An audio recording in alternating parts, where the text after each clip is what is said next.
Okay, good morning everyone. Welcome to Byju's Exam Prep IAS. This is Sham Kagud here. Now, before we start the discussion, if there is no issue with the sound, please do let me know so that we can start the discussion. Okay, let's start. So, yesterday we completed the topic of industries and the policies, industry services and policies. Questions are left out. I know that. Don't worry, we'll cover it. We'll cover it. Let's not start with the questions itself. So, we'll cover the questions separately. Please do not be worried. Now, in yesterday's class, what we have discussed, certain important industrial policies. For example, we have discussed a Startup India initiative, and please remember that Startup India initiative was discussed yesterday. What are the important provisions? Why Government of India is promoting startups in India? Uh, are we able to achieve something using this Startup India policy? What are the concerns, etc.? Before that, we have also discussed the concept of Make in India initiative. 27 sectors, that is from both manufacturing as well as services, covered under Make in India. What are the objectives we are trying to achieve under Make in India? That is, let's say, the concept of uh, the concept of manufacturing, right? Promotion of manufacturing sector. Right now, contribution is somewhere around 16 to 17%. We want to make it as a 25%. The idea of let's say the creation of jobs, 100 million jobs under Make in India, investments from the domestic market as well as the foreign market, etc. So all of this was covered under the concept of Make in India. But before that, we started with the concept of privatization. I hope remember we started with the idea of a privatization, right? We were discussing three pillars of 1991 reforms: liberalization, privatization, and globalization. And in case of privatization, we started with how disinvestment is conducted, what are the different methods using which disinvestment is conducted, and once the disinvestment is conducted, how the funds will be utilized by the government. In fact, I gave you one more concept of recapitalization bonds. Yesterday, I gave you the idea of a recapitalization bond, one more type of a bond used by the government. Then the latest disinvestment policy. Latest disinvestment policy, where government has divided the sectors into two parts: strategic as well as non-strategic. In case of strategic, government says maximum 4 units, maximum 4 units in the strategic sector. Whereas in case of a non-strategic sector, if we have the presence, that is the government of India owning certain units there, those units will be either closed down or will be sold off to private sector. Either will be closed down or sold off to the private sector. That is the latest disinvestment policy. Now, apart from this, we also have discussed, just a second. Okay, we also have discussed the services sector. What has happened to services sector in India? Why there is a sudden boom in the services sector? What reforms or the policies have been taken by the government to promote the services sector, right? Plus, even the idea of a globalization, right? What is the definition of globalization? Is there a requirement of a globalization in India? As the result of globalization, what has actually happened in India? What are the advantages? What are the concerns, etc.? All those things we have discussed yesterday. So let me continue with the next chapter now. The idea of a planning, the concept of planning, right? The concept of a 5-year plans, very, very famous in India. But before I start, here is a very important pointer for you, right? You either take it as a pointer, advice, or a recommendation, whatever you want. 5-year plans is not a very small concept. It's not a very small concept, right? For example, if you've heard of it, we have implemented 12 5-year plans. I'll start using short form of 5-year plans, FYP. We have implemented 12 5-year plans, which means for every 5 years, we have one plan in case of India post independence. And each of the plan, for every plan, there is a very, very small document consisting of, let's say, 500 pages, 1000 pages, 800 pages, etc. Let's take an average 500 pages. Now, 500 pages, one document for every plan, 12 5-year plans. Early morning CSAT. How many pages you will have? 6,000 pages. 6,000 pages. Okay. So, my question to you, do you need to read all the 6,000 pages? Think of it. Do you need to read all the 6,000 pages? And if you have any doubts regarding that, answer is no. Answer is absolute no. Absolutely no, not required. Point number 2. Are we following 5-year planning now? Are we following 5-year plans right now? Absolutely no. After 2015, no, we have discontinued the idea for 5-year plan. Right? So whatever is the importance of 5-year plans now, it is just historical importance. Just historical importance. Right? Here and there, once every 2 years or 3 years, etc., UPSC will throw a preliminary based question on a 5-year plan. So that's a reason. Do not try to read everything about 5-year plans. You're simply wasting your time. What is the importance of 5-year plan, where it is, right, or what are the important points in each of the 5-year plan? For example, for every 5-year plan, I will give you around 3 to 4 points. For every 5-year plan, I'll give you around 3 to 4 points. Right, here itself, how many points you'll have? 12 into, let's say, 4, 48 points. And the difficulty of this, I'm not questioning your capacity. I know everybody, right, including me, by the way, every one of us is a product of universities in India. We are very good in by-hearting. I know that, right? So 12 into, let's say, 4 points, or 48 points, more than sufficient. If you ask me, this is more than sufficient for preliminary as well as mains examination. Why UPSC has stopped asking questions on 5-year plans? We do not use 5-year plans.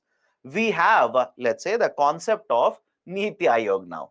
From 2015, we have shut down the Planning Commission. We have the Niti Aayog now. So that is where the questions in the mains has been asked. A discussion on Niti Aayog has been asked so far. So that's a very important pointer. I just wanted to tell you, because I've seen many books. They will give you 5 pages of a first 5-year plan, another 5 pages on second 5-year plan, another 5 pages of third 5-year plan. You're simply wasting your time. Trust me when I say this. I'll show you questions, what kind of questions have been asked. You will simply waste your time. Do not do that. Read 3 to 4 points. Remember, if there is something related to current affairs, please read that. Can I give a current affairs connection to a 5-year plan in India? How many of you have been reading the newspaper and have come across the newspaper article regarding the connection between India and Bhutan? Connection between India and Bhutan. How many of you have read that article? Because the Premier of Bhutan is there in India, right? The Premier of Bhutan is actually visiting India, and there is a discussion. There is a discussion, okay? So that is the reason. Now, please look at it. India has discontinued 5-year plans. Bhutan is still implementing 5-year plans. I hope you understand my point here. India has discontinued 5-year plans. Still, Bhutan is implementing 5-year plans. Right? They are implementing 12th 5-year plan. Very soon they will start 13th 5-year plan. And you know why that discussion appears in the newspaper? It appears because just like India, you'll understand in some time, just like India, Bhutan is dependent on foreign aid. Not today. India is not very much dependent on foreign aid today. But earlier in the first 5-year plan, second 5-year plan, third 5-year plan, there was a lot of foreign aid. Foreign aid means what? Assistance from global agencies. Money taken from the foreign countries, etc. Just like we were in the beginning of 5-year plans, Bhutan is even today dependent on foreign aid, majorly coming from India. That is the reason there's a connection to the current affairs. One more current affairs concept, Hindu rate of growth. I'm pretty sure you've heard of it. So whenever these kind of terminologies are there in the newspaper, focus on that. But apart from that, planning as a concept is outdated now. Anyways, what I'll be covering, I'll start with the concept of economic planning. Then we'll have a discussion of a 5-year plans. I'll throw a lot of data at you people. In next 1.5 hours, you'll be fed up with the concept of planning. Don't worry. We'll also discuss what is the evaluation of the 5-year plans in India. And finally, we'll enter into concept of Niti Aayog. Okay. Now, let me start. What do you mean by economic planning? India follows economic planning, by the way. So what do you mean by economic planning? Economic planning basically refers to a system wherein government through an agency will try to find out how much resources we have, what objectives we want to achieve using the resources, and how the resources can be best allocated. I'll repeat the statement. What is the basic idea of economic planning? Economic planning basically refers to a system wherein government through an agency will find out how much resources we have. Sir, what do you mean by resources? Money, capital for that matter, human labor, right? Mineral resources, etc. So what is the amount of resources available to us? What we are trying to achieve using these resources, and how best we can utilize these resources. This process is referred to as economic planning. This is referred to as economic planning. In case of India, the concept of economic planning after independence started in 1950 with establishment of Planning Commission. In 1950, we established a Planning Commission, and the responsibility of identifying and defining the objectives for independent India was given to the Planning Commission. Now, what is the composition? How many members were there? I'll give it the composition in some time. Don't worry. So, from 1950, establishment of Planning Commission kick-started the idea of economic planning, that is specifically 5-year plans. In case of India, we followed the concept of 5-year plans. I'll start using the short form. Please get on board with this. 5-year plans. We started the concept of this from 1951. That is, in the year 1951, it was the first year with which we started or we launched the first 5-year plan in India. And over a period of time, many 5-year plans have been implemented. How many plans? In which year? I will give the data to you. In case of India, the government would formulate the 5-year plan, and either the combination of a public and private sector, right? And to begin with, initially it was only the public sector which was made responsible for the implementation of the 5-year plans. Because remember this, whenever you talk about planning, you can have two methodologies. There are two types of planning. One is basically the concept of indicative planning. One is the idea of a indicative planning, and the second one is the idea of a imperative planning. Imperative, or it is also referred to as a central planning, command planning or central planning. What's the basic idea of an indicative or imperative? Whenever you talk about imperative plans or central planning, the plans are formulated by the center. Plans, the 5-year plan, 10-year plan, whatever it is, the plans are made by the center, implemented. The plan are made by the center, are implemented by the center. The private sector participation is not there. Through the public sector, the plans are actually implemented. And in case of India, please remember this, in case of India, initially for many 5-year plans, it was actually a type of imperative planning itself. Generally, the India Yearbook, right, one more document for you. India Yearbook says that until the 8th 5-year plan, India followed the concept of central planning or imperative planning. Whereas from the 8th 5-year plan, we shifted to the concept of indicative planning. What happens in an indicative plan? Center will make a plan. Center formulates the plan. Formulates means what? Prepares. Formulates the 5-year plan. But in process of implementation, both the public sector as well as private sector, both are present. The public sector as well as private sector, both are present in the process of implementation of the plan. So how do I remember this? It's very difficult. How do I remember it?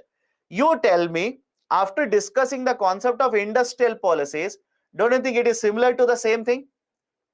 Let me know. Is it not similar to the concept of industrial policies that we have discussed earlier? Right? What did you observe in case of industrial policies of 48, 56, etc.? What did you observe? Was it driven by the private sector or was it driven by the government? Right? Don't you think industrialization in case of India, it was driven mainly by the government? That's the reason you will realize that it was basically a policy of imperative planning. Whereas post 1991, and in which year 8th 5-year plan started, you will realize it in some time. Post 1991, you tell me, was the industrialization driven by the only government agencies or government plus private sector? Right? Don't you think post 1991 it was between the government as well as the private sector? That is basically the idea here. Right? Keep on connecting the dots, it becomes easier for you. Otherwise, everything else, everything you will feel it is new, everything you will see, right, it has a separate concept. Absolutely no, both are interconnected. So initially we followed a concept of imperative planning in India, that is a central planning in India. But post 8th 5-year plan, or from 8th 5-year plan, we started following a concept of an indicative planning where both public sector as well as the private sector will be present in the economy, contributing, investing in the economy. Now, this is basically the introduction to the concept of planning. Now, what was the need for planning in India? Why did we start with the concept of 5-year plans in India? First reason, India was experiencing low level equilibrium trap. India was experiencing the problem of low level equilibrium trap. Point number one, the concept of equilibrium trap was given by Richard P. Nelson. The concept of the equilibrium trap was given by Richard P. Nelson. Now, what does the equilibrium trap talk about? In context of Indian economy, imagine 1947. Just imagine the situation. Before 1947, there was a British government rule in India. Although, right, elections were conducted, etc., you will come across all of that in history. But don't you think before 1947, the situation of Indian economy was in a very, very bad shape? That is, we were major importer of these goods and services. Agriculture sector, despite accounting for large chunk of working population, right, the agriculture sector was not performing very well. The revenues in the agriculture sector were very, very low. Most of the goods that were consumed in India were not manufactured in India. We used to import it from Britain. Now, at that particular point of time, right, is it okay if I say the national income in case of India was very, very low? Any problem with this? The national in the context of India was very, very low. What about, right, what about the savings in case of Indian households? The savings in case of Indian households were very, very low. Any problem with this? Let me know. The national income was very low. What about the savings in the households? Was also very low. And I told you, more than 50% of the GDP contribution came from agriculture sector. Right, the half of the GDP contribution came from agriculture sector, and more than 70% of working population, was involved in the agriculture sector. Now, based on whatever you have studied in high school regarding Indian history, how many of you believe that agriculture sector, that is the farmers involved in the agriculture sector, were earning very high amount of income? Right, anybody in the classroom who says, right, again, history is not over, don't worry, but you tell me based on your past experience, right, do you think agriculture sector was performing very well at this point of time? Most of the working population was in agriculture sector. They were earning very high amount of income. Of course, no. Even today, that's a problem, but don't worry about today. But at least at the time of independence, the earnings of the farmers were very, very low. Now, you tell me earnings are very low, income is very low, savings are very low. What about investment? What about investment? Do you think investments will be very high at this point of time? Of course, no. Investments will be very, very low. So, investments are lower. Savings low, investment low. If the investment is low, what about production? Same concept, vicious cycle. What about production? Either in agriculture sector or industries, etc. What about production? Production will also be very low. And if the production is very low, what about incomes? Incomes again will be very low. What about savings? Savings again will be lower. Now, can I basically try to show this and say this is a trap? I hope you understand. Right? This is nothing but a trap. The whole economy has fallen into a trap where neither the savings are increasing, nor incomes are increasing, nor production is increasing. People who are poor are continuing to remain poor. Sector which is not performing very well has continued to not perform very well. Right? Industrialization is not taking place, etc. So one of the reason why Government of India decided to implement the planning as a concept was there was a issue of low level equilibrium trap where sectors were not attracting investment. Agriculture sector was not performing very well. Number of poor people were very high. They continue to remain poor, etc. That is one of the reason. Second reason, resources were very scarce. Resources that were available to us were very limited. Either talk about capital, talk about human labor, skilled human labor, right, or talk about industrialization, etc. The resources that were there with us were very scarce. And now Government of India had to decide, should we allow the private sector to industrialize, allow the private sector to drive the growth, or should Government of India make a plan and drive the growth? Government said, let me make the plan. Let me make the plan. Let me find the priorities. Let me drive the industrialization, etc. So availability of resources were very scarce. Government of India decided they should control the resources. For example, some of you will ask me, sir, what do you mean by controlling the resources here? Coal is one of the very important resource. All of you will agree? Even today for India. Even today for India, coal is a very important resource, right? Money availability, capital availability is one of the very important resource. Telecom sector, very important resource. Defense, right? That is a production of the defense equipments using minerals available in India. Very important resource. So who decide to control these resources? Government of India. Coal sector was nationalized in 1971. Indira Gandhi was the prime minister. Coal sector was nationalized. What about banking sector? Nationalized 1970, 1980. What about civil aviation? Nationalized. Defense manufacturing? Nationalized. Railways? Nationalized.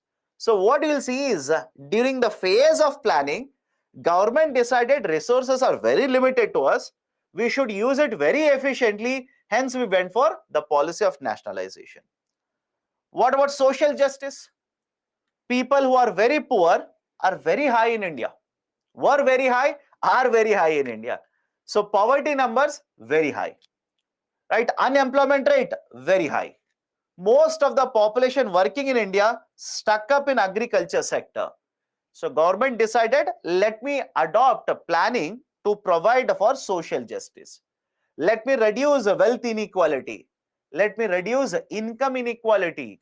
Let me reduce regional imbalances, etc. Right, to protect the national interest in the age of globalization. This was a time period when the globalization was in full swing. Now the concern for the government was, should I open up the economy? Should I open up the economy? Foreign companies will come to India. How many of you are under the impression that in 1950s, Indian companies were able to compete with foreign companies? Whatever little private sector was present in India, right? Do you believe that in 1950s, they had the competitive edge over the foreign companies? If the government of India had opened up the market, if that simply opened up the market, then foreign companies would have flooded the domestic market. The domestic companies were not very competitive at that point of time. Again, here and there, one or two companies will find example. Some of you will give me example. But sir, Tata was present at that point of time. But sir, this was present. These are countable companies. Countable companies, right? But if the economy was opened up, foreign companies would have come to India because customer base is very high. Automatically, customer base is very high for them. But were the Indian companies, private sector, were they competitive enough at that point of time? No. So government of India decided, let me control the economy. Let me try to control which companies will come into the economy, who will perform what function. I will have a lot of regulations over it. And finally, for having a better cooperation and coordination between the center and the state. For having a better cooperation coordination between center and the states. These are some of the reasons why we introduced the concept of economic planning in India. Okay. Now, right, before planning commission, before we actually established a planning commission, before that, certain other plans were actually proposed. Were these plans implemented? Absolutely no. Right? None of these plans were implemented. If you ask me, sir, why the plans were not implemented, these plans were proposed right before independence. And before independence, you know what was the system of government in India. That is a precise reason. So some of the very important proposals before Planning Commission. First one, planned economy for 10 years. A proposal was given, planned economy, that is the plan for Indian economy for 10 years was given by Dr. M. Vishweshwaraya. Right? In this particular plan that was proposed by Dr. M. Vishweshwaraya, the proposal was to increase investment. Point number one, proposal was to increase investment. Right? The investment was proposed to be increased from around 300 crore rupees to 1000 crore rupees. Point number two, the plan was proposed for 10 years, and during this 10 years, as per the plan, the national income was supposed to be doubled. National income was somewhere around 2900 crore rupees, and by the end of 10 years, if we followed the plan, the national income was supposed to be doubled to somewhere around 5000 crore rupee plus. Right? So first proposal, increase investment to around 1000 crore rupees. Second proposal, it will be implemented for 10 years. Third one, if you implement it, national income would double. Fourth proposal, the plan basically said private sector will not be able to perform and provide for the requirements of the economy. Only private sector will not be able to meet all the requirements of the economy. Government should also participate. That is basically the idea of government providing certain goods and services. So only private sector will not be able to do all of it. Government should also be present in the economy. That is the fourth proposal. Fifth proposal, increase the production in the domestic market. Increase the production. At this point of time, the production was somewhere around 400 crore rupees.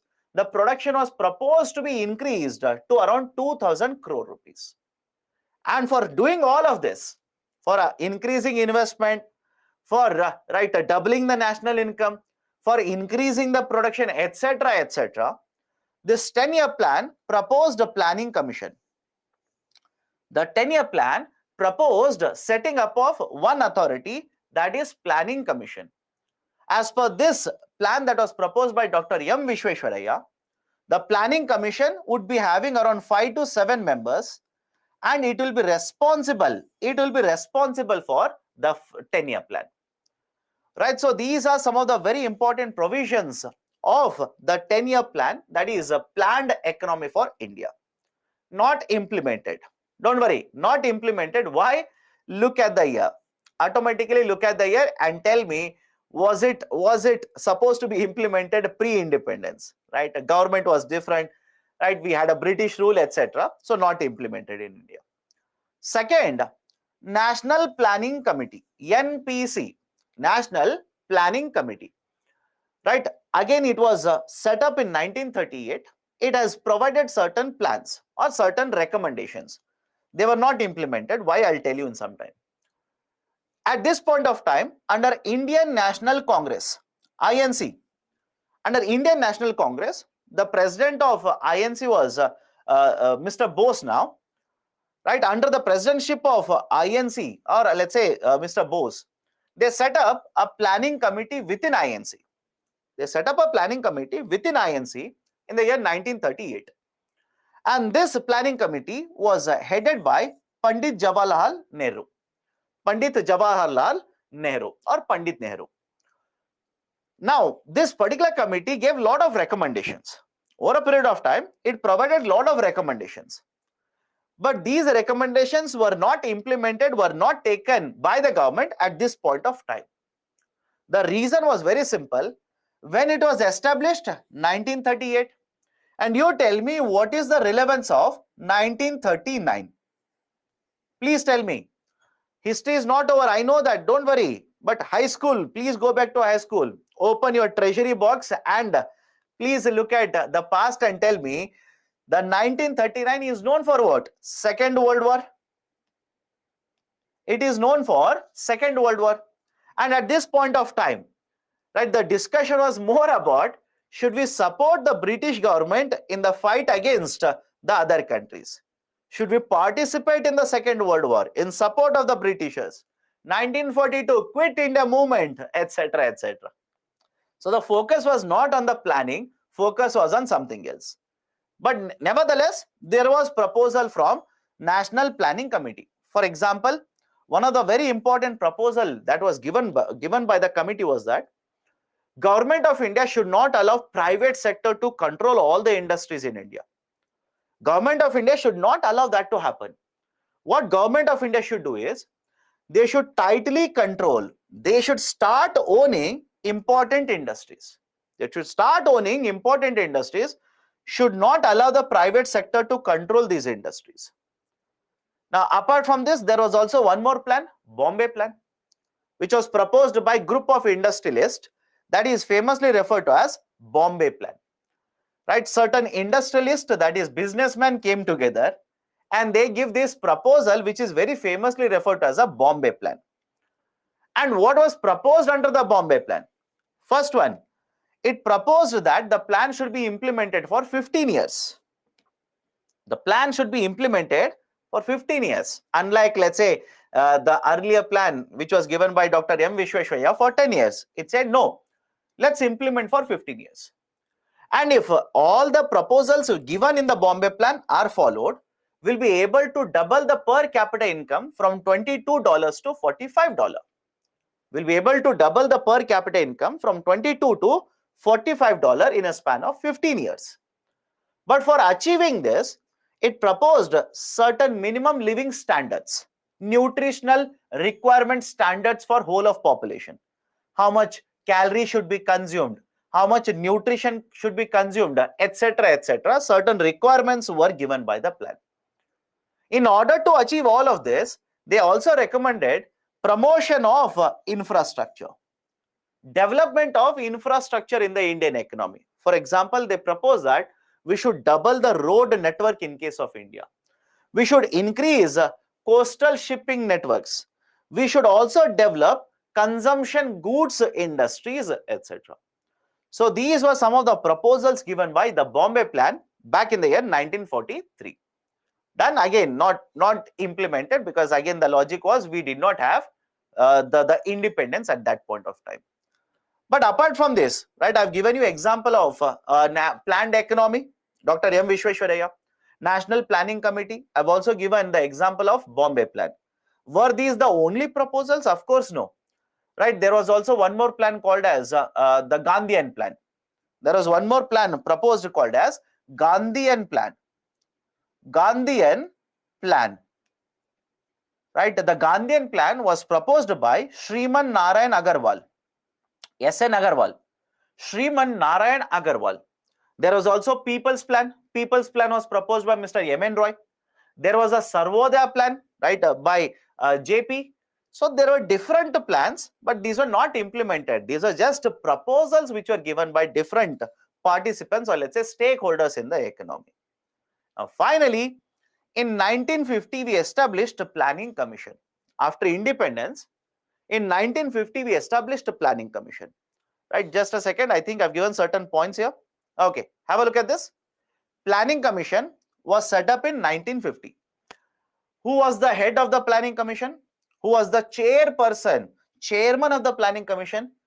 Prime Minister. Prime Minister by default will be the chairman of the planning commission. PM by default will be the chairman.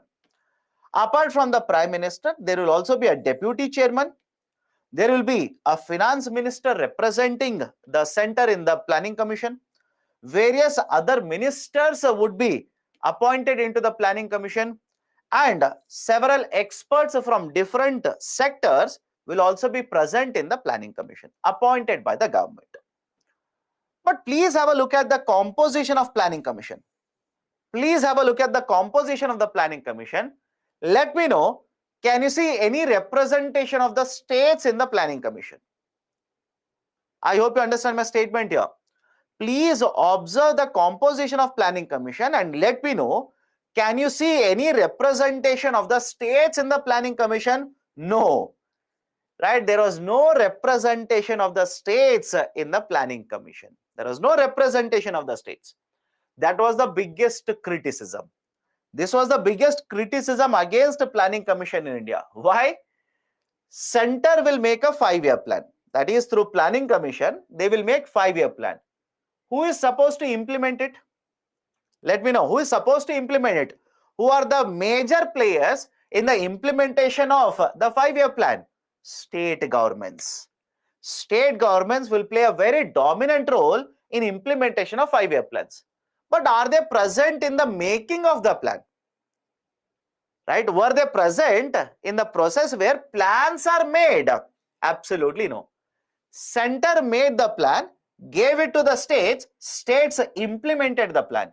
Can I call this as a top to bottom approach? Let me know. Can I call this as top to bottom approach?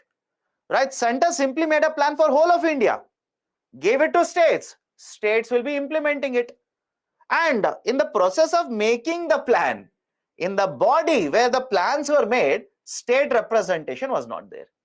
Now, against this, yesterday I was giving you certain points regarding one district to one product, ODOP. You tell me, is ODOP top to bottom approach or bottom to top approach? Right? Think of this. I have given you this point. Right? The 5-year plans were made, given to the states, implemented, top to bottom. But we also have one more type of a scheme now, right? One district to one product. Is it top to bottom or bottom to top? It is bottom to top. Why? We will make a plan for a district now. We'll make a plan for a district. Each of the districts will have a different plan. District wise plans will be there. So it is not top to bottom, it is bottom up approach. Please remember that. Please remember that. Okay, so this is planning commission. When it was established? 1950. And it was established through executive resolution, executive order of the government. Executive resolution or executive order of the government. What do you mean by this? It is not a constitutional body. Planning commission is not a constitutional body. Under Constitution of India, there is no provision for planning commission, no article for planning commission. Now come to the other side. What is this National Development Council? I'll come back to this. The planning commission prepared 5-year plans, gave it to National Development Council. Now the National Development Council will approve the 5-year plan. It will go to the cabinet. Once the union cabinet will approve, it will go to parliament. There will be certain discussion in the parliament and we'll start implementing the 5-year plans. Now what is this National Development Council? The National Development Council was established, I've written it here, was established in 1952. Again, not a constitutional body, through executive resolution. Through executive order of Government of India, we set up one more authority, National Development Council. And in the National Development Council, there was a representation of the states. That's very, very important. There was a representation of the states as well as union ministries. That's a difference between the Planning Commission and the National Development Council. First, very important difference. In Planning Commission, no state representation. In NDC, state representation was there. Now, but please understand this, the 5-year plans were actually prepared by Planning Commission. They were approved by the NDC. In the NDC, the discussions were conducted and they used to simply approve the 5-year plan and it was now sent to the cabinet. Once the cabinet will approve the 5-year plan, it would be sent to the parliament, certain discussion would be conducted and now we would implement the 5-year plans. We would simply start implementing the 5-year plans. This was the process which was followed for preparation and implementation of 5-year plans in India. Now, how many 5-year plans we have implemented? I'll come back to this, don't worry. How many 5-year plans we have implemented? These are the 12 5-year plans. Now your headache will start. So many numbers. How do I remember the numbers? So many numbers. How do I remember so many numbers? Right? I'll tell you a trick. Follow this discussion carefully. right? I will divide all the 12 5-year plans into 3 groups. I'll divide all the 12 FYPs into 3 groups, right? 3, 4 and 5. In the first group, I will write the first 3 5-year plans. In the second group, I will write 4 5-year plans. And in the third group, I will write 5 5-year plans. Easy to remember? Any difficulty here? 3, 4 and 5. I'm taking you back to your, right, let's say pre-primary school. 1, 2, 3, 4 and 5. So 3, 4 and 5. Now on what basis I'm dividing these 5-year plans into 3 groups, that is 3, 4 and 5. Please make an observation here. The first 3 5-year plans were implemented one after the other consecutively without any break. Right? Is it okay? Please observe the slide now. The first 3 5-year plans were implemented without any break consecutively, one after the other. 51 to 56, 56 to 61 and 61 to 66. Right? This, I'll basically call this as the first phase of 5-year plan. What about the second phase of the 5-year plan? You will see there is a certain gap after 66. There is a gap after 66. That is, from 66 to 69, there were no 5-year plans. No 5-year plans. Right? Remember the point. There were no 5-year plans. After 66, we said, let's take a break. Let's take a break. Let's not implement another 5-year plan. Why, you will understand in some time. So we took a break. We did not have 5-year plans, but we had annual plans. I'll repeat the statement here. After third 5-year plan, we did not have another 5-year plan after the third 5-year plan for a couple of years. But we had annual plans. What do you mean by annual plans? Yearly plans. All of you will agree. Look at the term. Annual means what? For 1 year, plan was made. Another year, plan was made. Another year, plan was made. We had annual plans. Now, because we did not have a 5-year plan after this, this phase is also referred as a plan holiday. This phase is referred to as plan holiday. Any problem? The phase from 66 to 69 is also referred to as a phase of plan holiday. Why? No 5-year plan was implemented. Then fourth 5-year plan started, 69. 69 to 74, 74 to 79. Again, you'll see a small gap here. Just make an observation. Why? I'll tell you. 69 to 74, we implemented. Then 74 to 79, we should have implemented, but I'll tell you what happened. You will see, suddenly you will see a certain disruption here. That is 74 to 79, and the next 5-year plan, that is the sixth 5-year plan, should have been implemented from 79, but no, it was implemented from 80. Why? This is the reason. This is the reason. All of you remember what happened in 74, just around 74 in India? 1974. What happened around 1974 in India? Emergency. I hope you remember that. Even if you have not read anything, high school is more than sufficient for this. Emergency period. There was emergency that was imposed by the Congress government. After that, elections were conducted. Indira Gandhi, who had made the government, Prime Minister was Mrs. Indira Gandhi, lost the elections, right, was sent to jail, and there was one more government at this point of time. That is Janata government, Janata Party government. Janata Party government was made. And obviously, right, have a look at this. You are replacing one government with another government which has a different ideology altogether. The new government had a new ideology. Right? They believed in something else apart from what was believed by the Congress government. So will the new government continue with the same 5-year plan? Right? How many of you think that is possible? Will the new government continue with the same old 5-year plan? No. What the Janata government did was, they discontinued a fifth 5-year plan and introduced a sixth 5-year plan.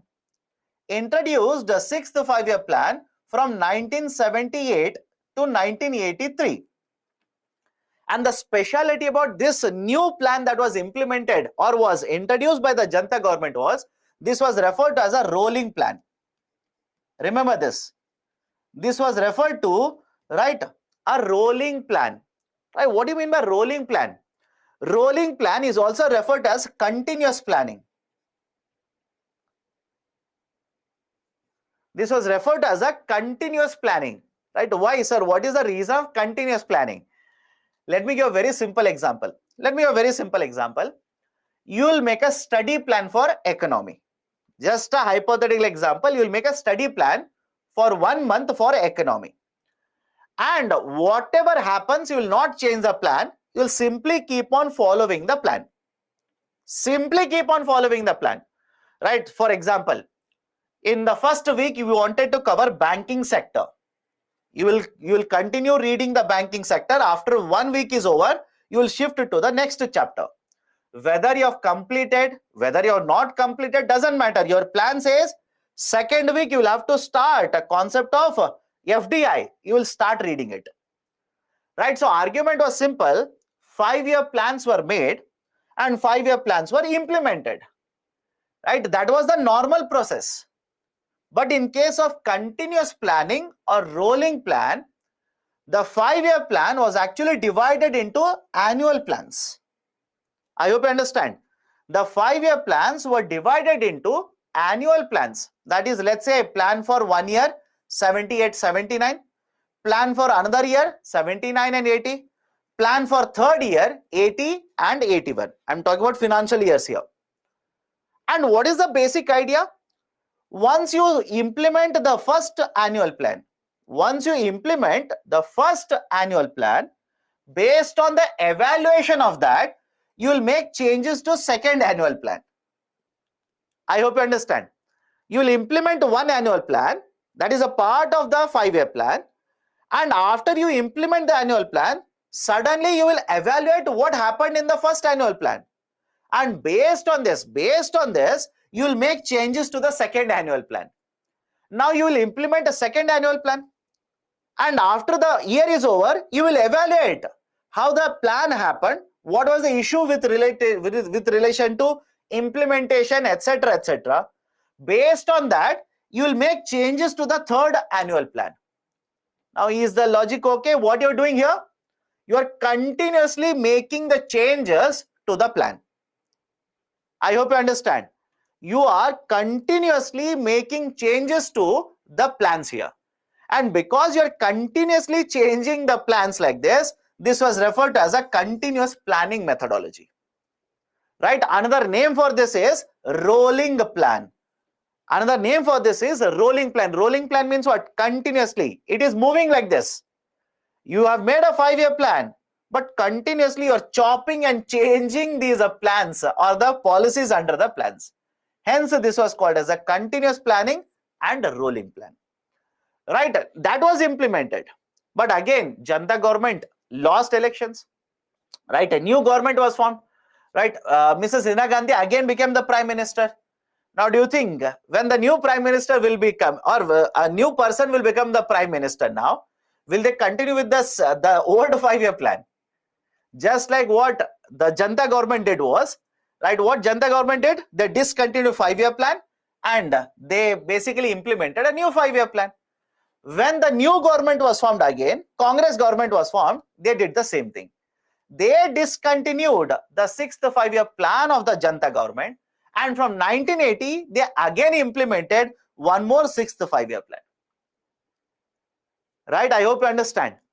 They implemented one more 5-year plan starting from 1980. Now, this is not difficult. 80 to 85, 85 to 90. Now, look at the 8th 5-year plan. Please go back to the earlier point I told you. Imperative, indicative. Now, anybody has a problem if I say, look at it and let me know. Anybody who has still a doubt, when I say from 8th 5-year plan, Government of India adopted imperative planning. I'm sorry, indicative planning. My mistake, not imperative, indicative planning. From the 8th 5-year plan, we started adopting, right, the indicative approach of planning. Why? What is the importance of this 5-year plan? You let me know. What is the importance of this time period? 1991 LPG reforms. Do you remember this or not?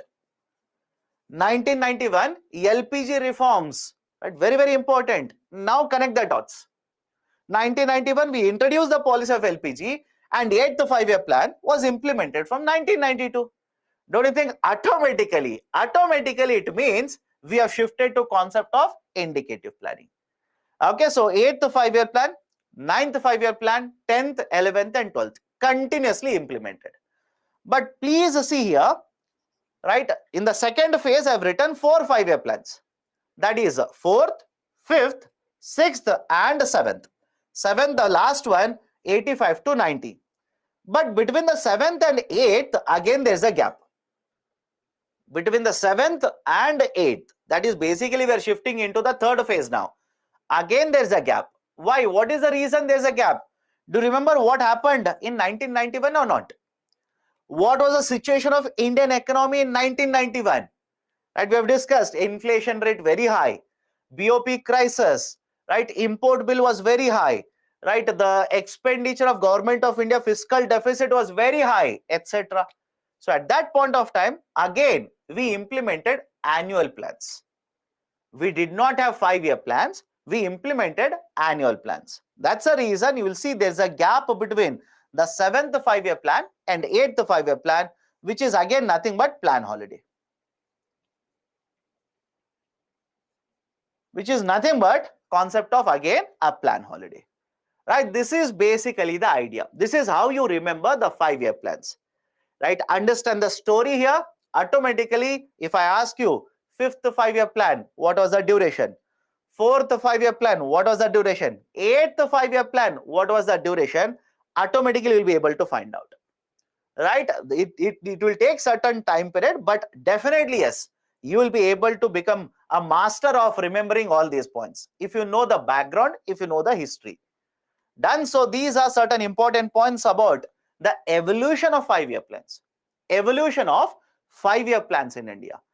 Right. So these are the 5-year plans which we have implemented. But remember this, 12th 5-year plan, the duration or the term of the 12th 5-year plan was from 2012 to 2017. We did not implement for the full duration. I hope you understand. The 12th 5-year plan, we did not implement the 12th 5-year plan for complete duration. Why? Some time ago I said, starting 2015, we abolished planning commission. I've told you this. We abolished planning commission and we implemented a new authority. We set up a new authority, Niti Aayog, starting 2015.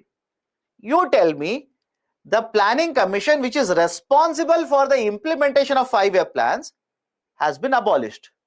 Do you think you will be able to continue to implement 5-year plans? I hope you understand. Right? The authority which is responsible for the implementation of 5-year plan has been abolished. Right? It has been basically, right, dismantled now. How can you implement the 5-year plan? That's the reason, although the tenure or the term of the 12th 5-year plan is from 2012 to 2017, we did not implement it completely. Somewhere midway, we stopped the implementation of 12th 5-year plan. Okay, so and after that, there is no 5-year plan. We have discontinued 5-year plans now. We have discontinued 5-year plans. We are making plans for industries. We are making plans at a district level, etc., now. Right? Either government or Niti Aayog will be implementing all of this. Now, what were the objectives of the 5-year plans? What were the objectives of the 5-year plans? I have written 4 objectives here. Please remember all the 4. In fact, can you go beyond the 4? I will tell you, have patience. What were the 4 objectives? One is growth, second one is equity, third one is modernization, fourth one is self-reliance. In short, GEMS. All of you have eaten GEMS chocolate? Easier to remember. All of you eaten GEMS chocolate or not? That's the reason I've written 4, but can you write more than 4? I will prove that. You will only understand, have patience. So remember, 4, right, central themes, 4 objectives: growth, equity, modernization, and self-reliance. Now, what is this idea for growth? Please remember the point here. To begin with, initially, for many of the 5-year plans, Government of India was focused on growth only. Right? I'll repeat it. Initially, for many of these 5-year plans, Government of India was focused only on achieving growth. In fact, in every 5-year plan, growth targets are given. But to begin with, initially for first 5-year plan, second 5-year plan, third 5-year plan, like this, the focus of the government was only on achieving growth. Why? Government of India believed in a policy which is referred to as a trickle-down policy. Right? Follow this carefully. Government at this point of time believed in a policy which is referred to as a trickle-down policy. What do you mean by trickle-down policy? Let me explain this. Trickle-down policy believes that if you provide a benefit to the rich in the economy, understand this, there's a problem, I'll explain that. But this is what the theory says. If you provide the benefit to rich people in the economy, these benefits will flow down to other sections in the economy. I will repeat the statement here. If you provide the benefits to the rich people in the economy, the benefits will flow from the rich people to other sections in the economy. Sir, how is that possible? Right? How is that possible? We generally don't observe it. But what was the belief? Let me explain it. Imagine here is a very rich businessman. Imagine there is a very, very rich businessman, billionaire. The government will reduce the tax liability, on this businessman. Can I take an extreme example? Imagine the government will reduce the taxes on this rich person to 0%. And again, this is what the belief is. The tax burden on this rich person, the businessman, is reduced to 0%. Now, when the tax rate, income taxes paid by the person is 0 rupees, don't you think he will have more money now? All of you agree? Any problem? Let me know. The businessman, either businessman or businesswoman, don't worry. They will have more money now because the income tax rate is 0%. Now, when the income tax rate is 0%, when the person has a lot of money, what do you think will happen to investment? What do you think will happen to investment? Let me know. And the point is simple. The person is a businessman. Right? The businessman will invest more money. Agreed? The person has a lot of money now. Right? Basically, the investment will increase. When the investment will increase, what will happen to employment? What will happen to employment generation? Employment generation will increase. And when the employment generation increases, what will happen to the earnings of the houses? Earnings of the houses. The earnings of the houses will also increase. Earnings of the houses will also increase. Now look at the sequence. Is it okay if I say the tax benefit have been provided to rich people, but these benefits are also flowing to other sections in the economy? Yes or no? I hope you understand. The tax benefit is given to rich people. The benefits of this are flowing to other sections in the economy. This is what trickle-down theory believes. This is what trickle-down theory actually proposes. Right now, this is what it proposes. Again, is there a problem? Of course, yes. This doesn't work out. I hope you understand. This doesn't work out as it has been proposed. You are expecting the businessmen to invest in the market. Now, let me give you an idea here. Imagine there is a recession in the economy. Imagine there is recession in the economy. Do you think trickle-down theory will work out there? Let me know. Imagine there is a recession that is happening in the economy. Do you think trickle-down theory will work out there? Absolutely no. On one side, You are reducing the taxes, which also means government tax revenues will come down. Government tax revenues will come down. And second, you are giving a tax back to rich businessmen or rich companies, and you're expecting them to increase the investment. Do you think during recession, private sector will invest more? Does it make sense to you? During recession, do you think private sector will invest more? No, they will not invest more. So on one side, you are giving a tax break to the rich people. They are not going to invest. Your tax revenues have come down. It is recession. You will be forced to borrow more from the market now. You will be forced to borrow more from the market. Now, if all of this happens, you are an investor in the market. Will you demand lesser coupon rate or higher coupon rate from the government? I hope you understand my point here. Think of it. All of this is happening. Government will come to you and say, please take this bond, give me money. Right? My borrowing is very high. Right? There itself the answer is there. My borrowing is very high. Take this particular bond and give me money. Will you demand lower coupon rate or higher coupon rate? You will demand very high coupon rate. Already taxes collection is low. Fiscal deficit is very high. Investment in the market is low. And your borrowings are very high. Your coupon rates are very high. Can you imagine what will happen to the finances of the economy?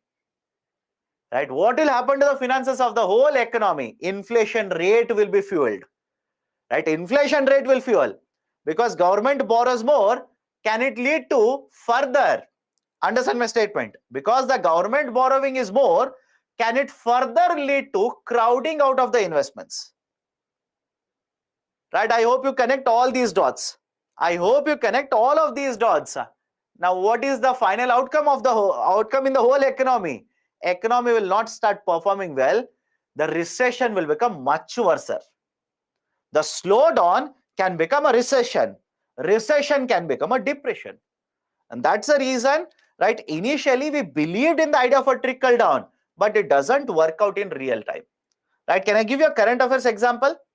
Britain government, not the current government, the previous government actually tried out trickle down.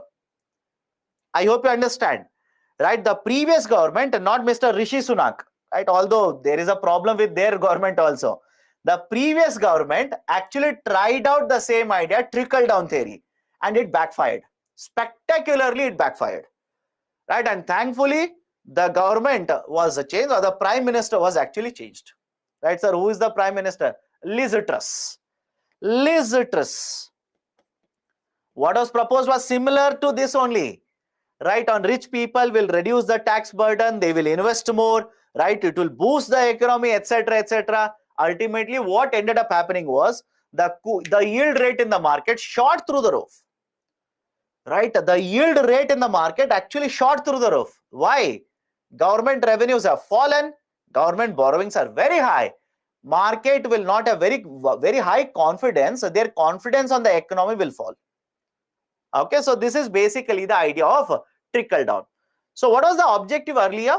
Government believed in trickle down, and that is the reason initially the focus was on a promotion of right industrialization. Initially was the focus was on higher investment to achieve higher growth rate. Done. So that is the first one, growth. Second, equity. First one is growth, second one is equity. What do you mean by equity? There is a regional inequality present in India. Regional differences are there. Regional, right, let's say imbalances are there. Income inequalities are there. Wealth inequalities are there. Government of India wanted to reduce all of them. Government of India wanted to reduce all of them. Right? In fact, please remember this. Suddenly UPSC can throw you these kind of terminologies. Equity was specifically mentioned in the fourth 5-year plan. Equity was specifically mentioned in the fourth 5-year plan. Right? So we wanted to achieve equity. Now let me know. I've written 4 here: growth, equity, modernization, and self-reliance. Can I add one more here? Eradication of poverty.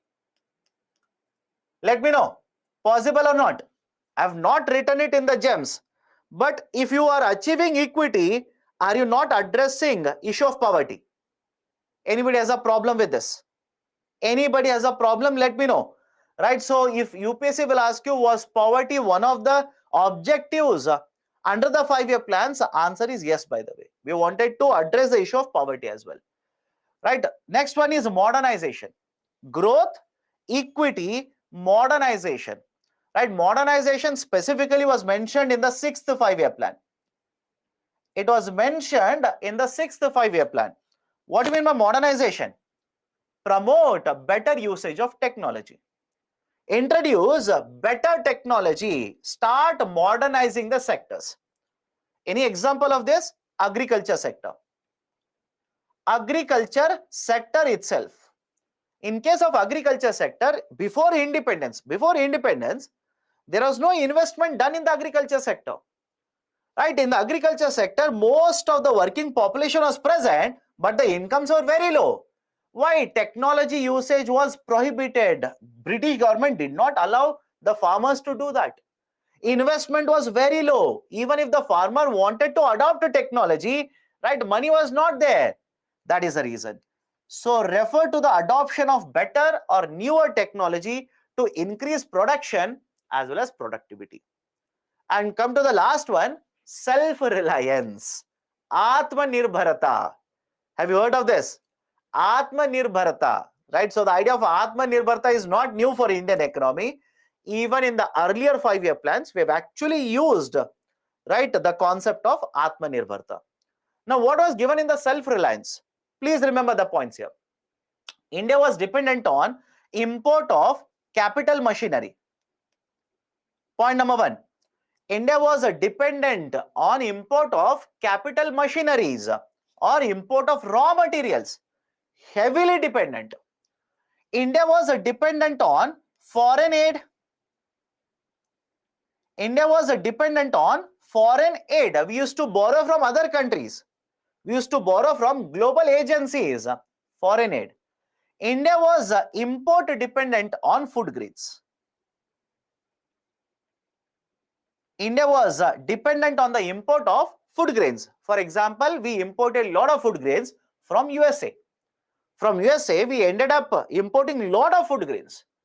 Right? Reason was simple. Production was comparatively lesser compared to demand. Compared to demand, production was lesser. So that is a precise reason. We were dependent on foreign aid. We were dependent on import of food grains. We were dependent on technology. We were dependent on machinery, raw materials, etc. So Government of India decided, let's focus on Atmanirbharata or self-reliance. That was also one of the objectives under the 5-year plans. How are we going to achieve self-reliance under this? I'll give a very simple idea here. Right, for many decades in India, we followed a concept of import substitution. We followed a concept of import substitution. Remember this.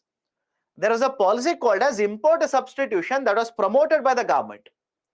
What is the idea of import substitution? If a product can be manufactured in India, as far as possible, prohibit import of it. Try to produce in the domestic market and use the domestically produced goods. Do not allow the imports to come into India. Right? Let me give a very simple example. Imagine this marker is produced in India. If this is produced in India, government would do everything in its power to reduce the import of the marker. Right? So what is happening here? The domestically produced good will be consumed in place of imported good. That is the policy of import substitution. Right? So for many decades, we followed the concept of import substitution. Right? And the idea of a self-reliance, concept of self-reliance was mentioned in different 5-year plans. For example, it was mentioned in 3rd 5-year plan. It was mentioned in the 4th 5-year plan. It was mentioned in the 7th 5-year plan, etc. Right? So these were the long-term objectives or the goals that the Planning Commission had set up for Indian economy. Done? Now, let me enter into individual 5-year plans. Individual 5-year plans. So these are the 12 5-year plans. I have given you, right, a table, very simple table here, where 24 numbers are there. Where only 24 numbers are there. Right, first 5-year plan, what was the target, what we were able to achieve. Second 5-year plan, what was the target, what we were able to achieve. Third 5-year plan, what was the target, what we were able to achieve. Now many of you will ask me, sir, should we remember the table? My recommendation, no. This is my advice to you. Don't by heart, right, the whole 24 numbers. I'll tell you why. Right, there are 24 numbers here, and all the 24 numbers are different to each other.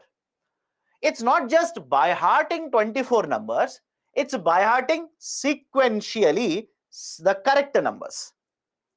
I hope you understand the problem here, and don't take it as a challenge. I am not challenging any one of you. Please do not take it as a challenge, and just to prove me wrong, don't spend 1 month to by heart the table. First 5-year plan, specific set of numbers are there, 2.1%, 3.6%.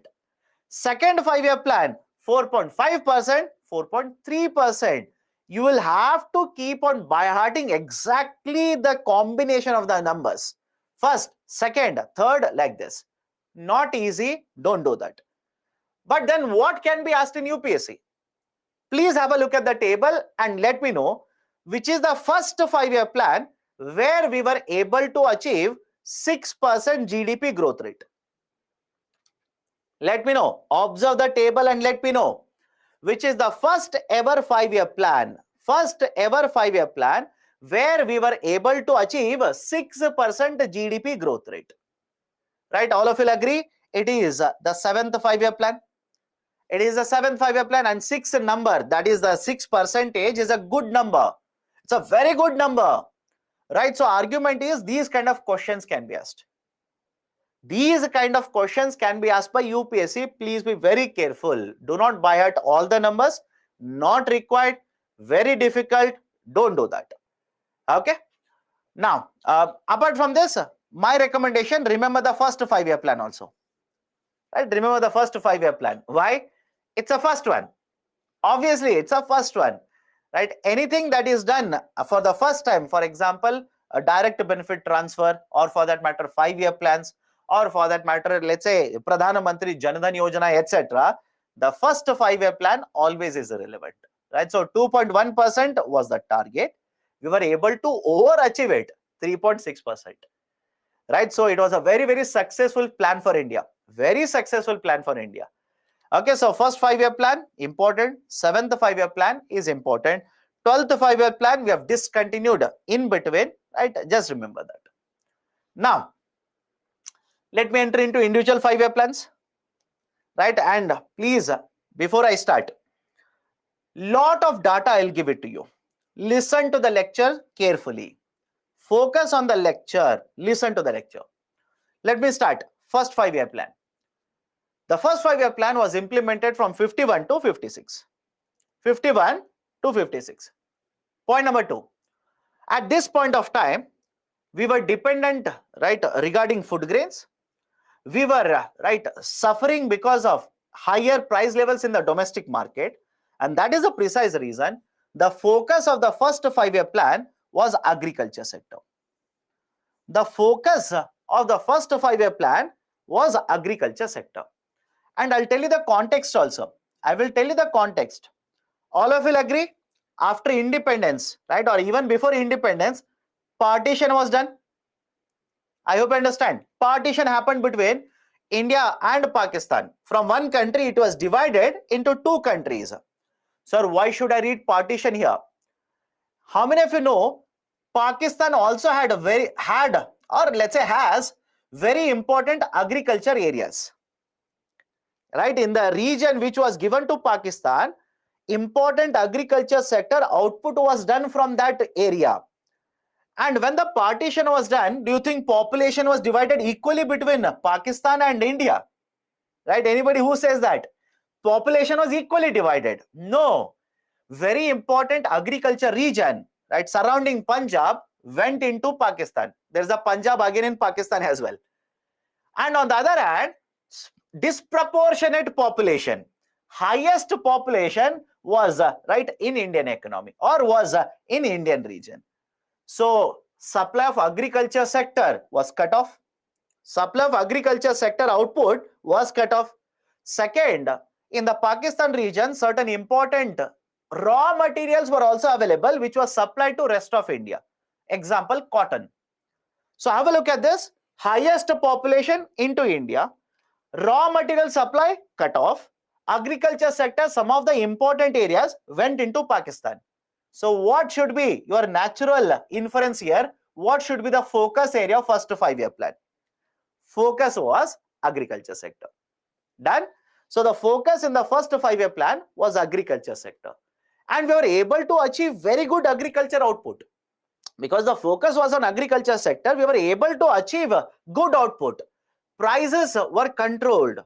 Agriculture output increased, right? And this was the duration when Government of India also decided we should construct irrigation projects in India.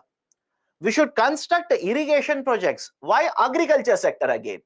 Irrigation projects or big irrigation projects, large irrigation projects always provide a benefit to agriculture sector. That is the reason major irrigation projects were also announced in the first 5-year plan. But please understand this, the first 5-year plan and second 5-year plan is associated with one economy model very famously referred to as Harrod-Domer model. There is one model in economy, Harrod-Domer model. And by the way, because I've written a dash here, what is the indication of a dash? Harrod was one economist, Domer was another economist. Two different economists have given a proposal. We have clubbed the proposals, which is referred to as a Harrod-Domer model. Now, what is this Harrod-Domer model? Please have a look at the formula here. What is this Harrod-Domer model? Harrod-Domer model will provide the connection between growth, savings, and capital output ratio.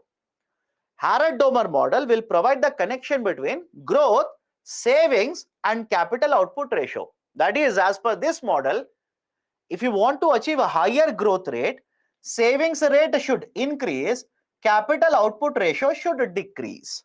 I'll tell you why. Have patience.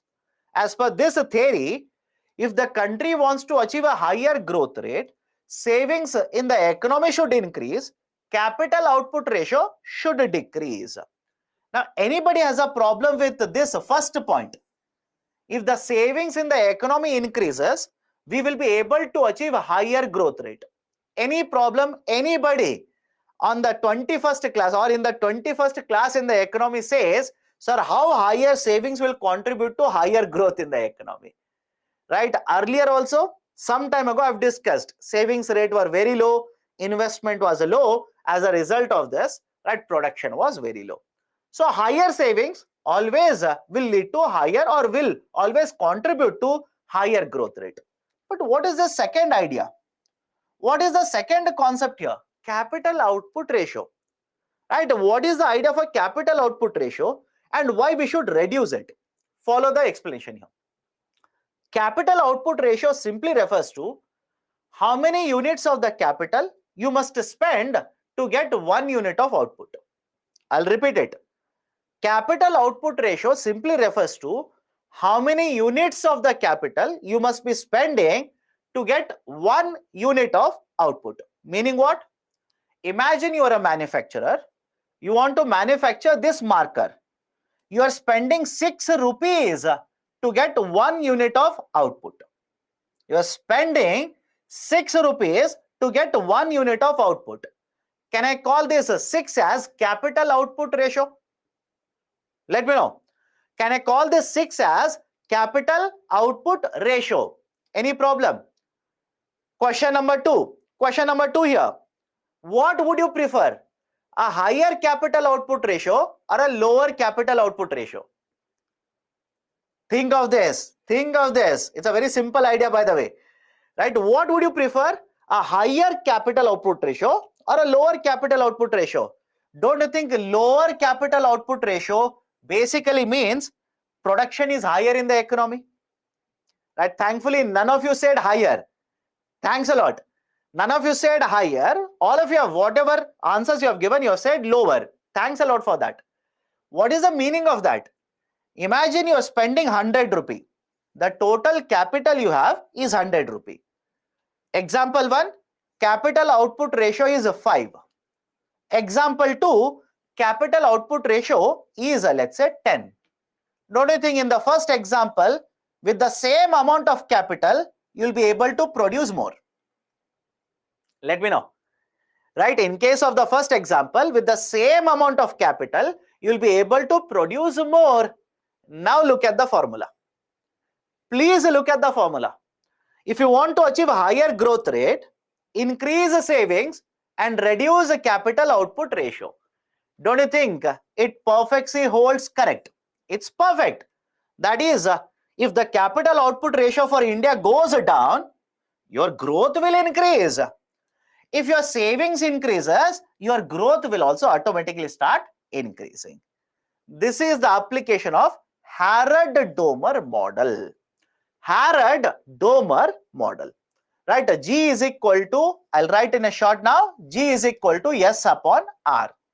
If you want to achieve higher G, increase S and reduce R. This is basically Harrod-Domer model. Now, we have slightly modified it. Slight modification is there. What is a slight modification?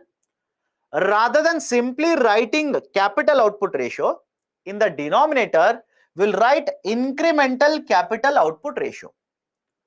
In the denominator, I will make a modification here. I will write it as incremental capital output ratio. Sir, what do you mean by incremental capital output ratio? Let me start with an example. Imagine between 1950 to 1980. Imagine, I'll just take hypothetical numbers here so that you understand easier calculation for me. Between 1950 to 1980, total amount of investment, capital investment is 100 crore rupees. Total amount of investment that you have done is 100 crore rupees. And total output that you are able to get is 20 crore units. This is the capital. This is the output. This is the production. Can I basically say capital output ratio here is 5? Any problem? Capital output ratio here is 5. Any problem? Can I go to the next point here? Let me know. Any problem? Total investment is 100 crore. Output is 20 crore. So what is the capital output ratio? 5. Now, a question for you people. Can you find out, using this data, can you find out in the last 1 year how much money you have invested, and as a result of this, how much is the increase in the production? Look at the numbers and tell me. Looking at this data or using this data, you will be able to calculate what is the capital output ratio for 3 decades. But can you find out last year how much was your investment, and as a result of that, how much was the rise in the production? How much was the increase in the production? Will you be able to find out?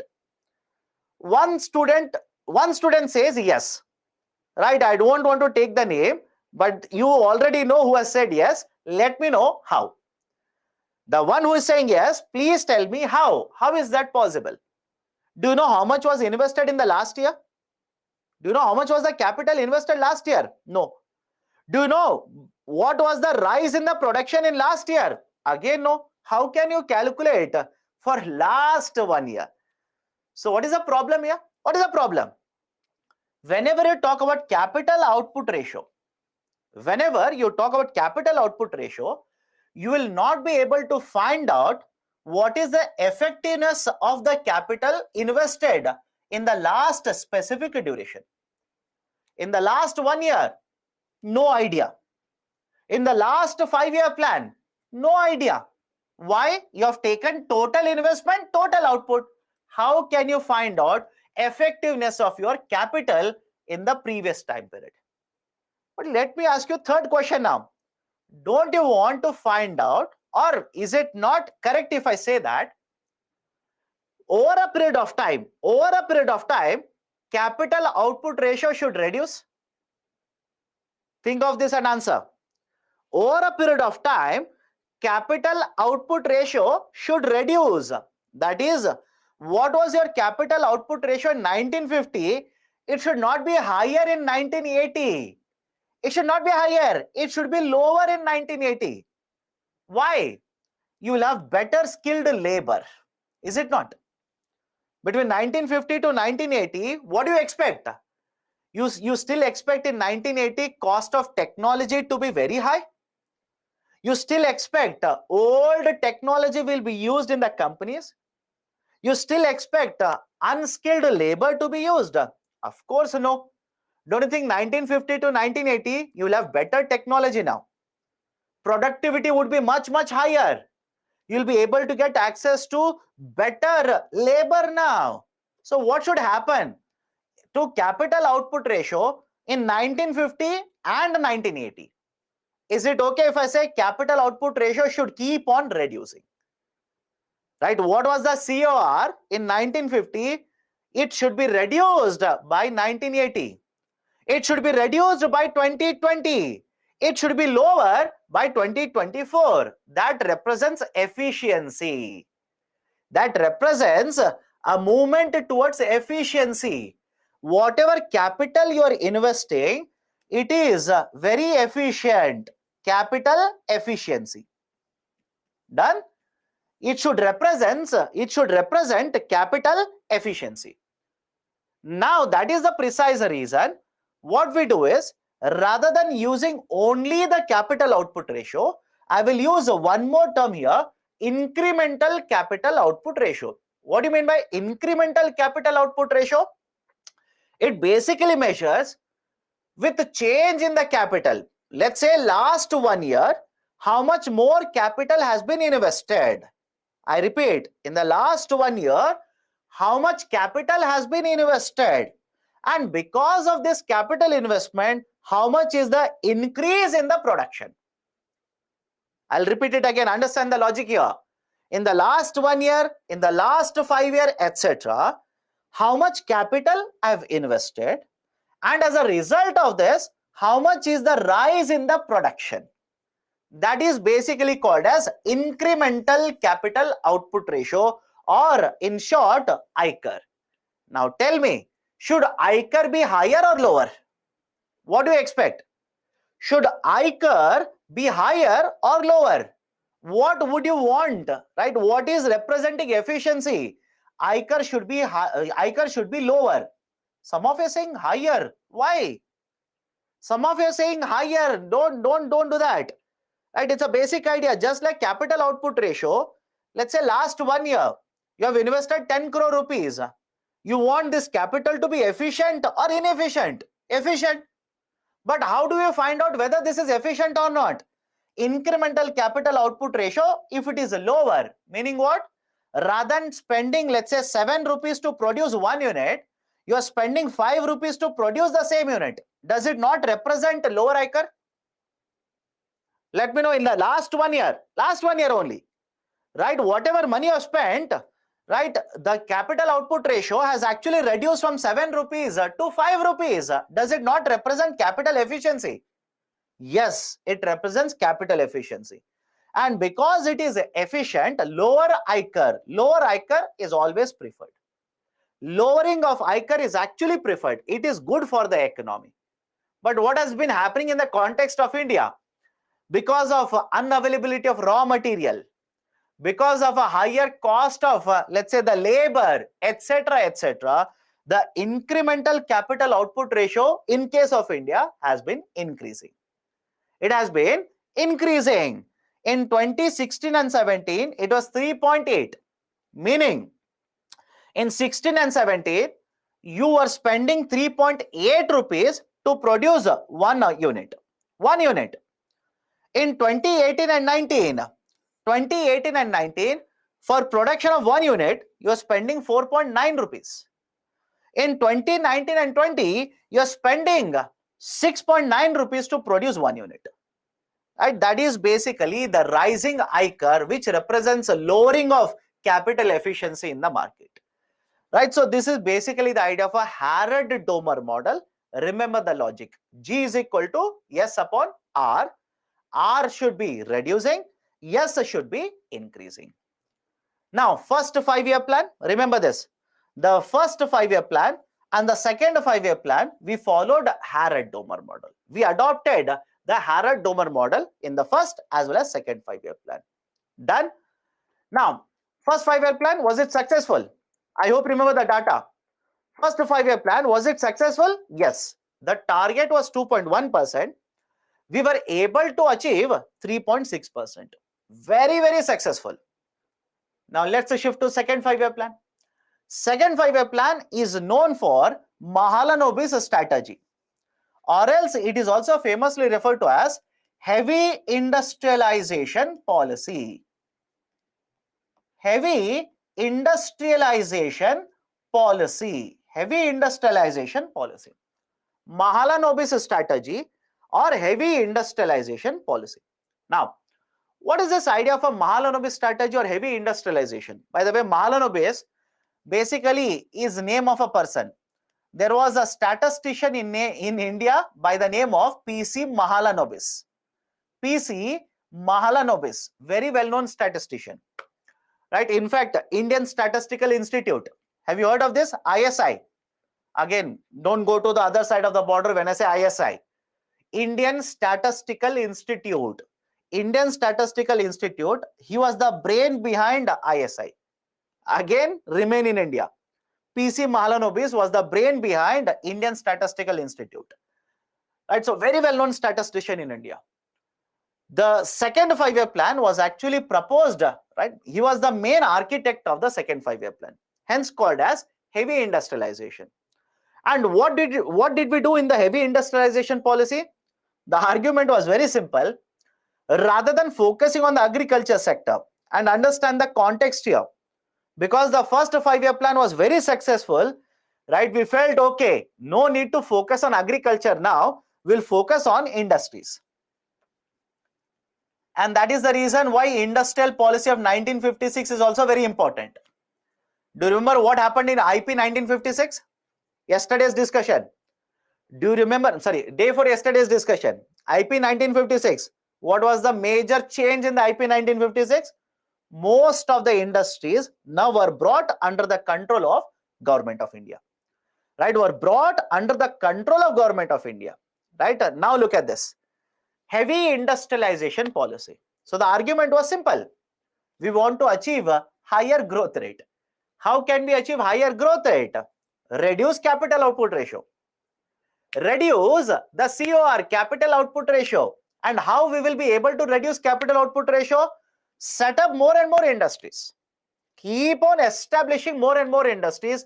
Bring these industries under the monopoly, that is the control of Government of India.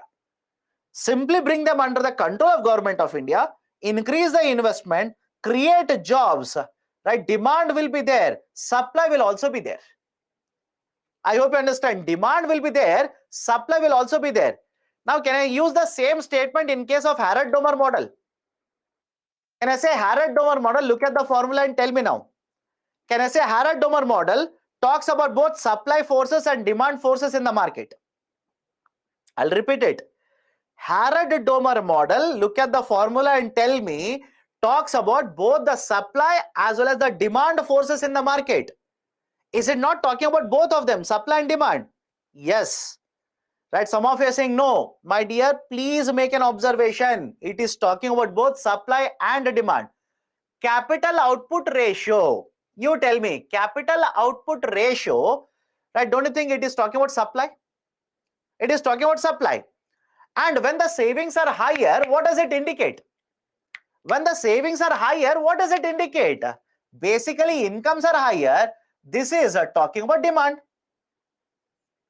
This is talking about demand.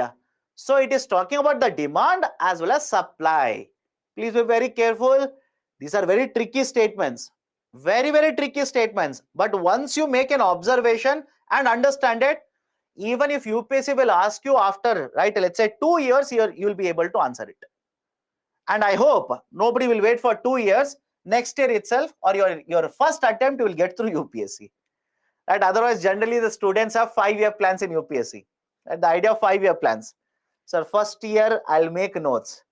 Second year I will revise. Fourth year, right, I will become serious.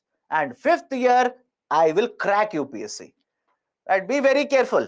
Be very careful. In case of India, 5-year plans have not been very successful. Okay, so second 5-year plan. Second 5-year plan, heavy industrialization policy. Right, right, heavy industrialization policy. What did we focus here was, we wanted to establish lot of industries. And the argument was, we will establish the industries, we will produce in India, employment will be generated, automatically the demand will also start increasing. But there is a problem here. What is the problem? You want to set up industries, you want to produce in India, don't you think it will promote more and more imports? Let me know. Don't you think it will promote more and more imports? Why? You want a machine. Is it available in India?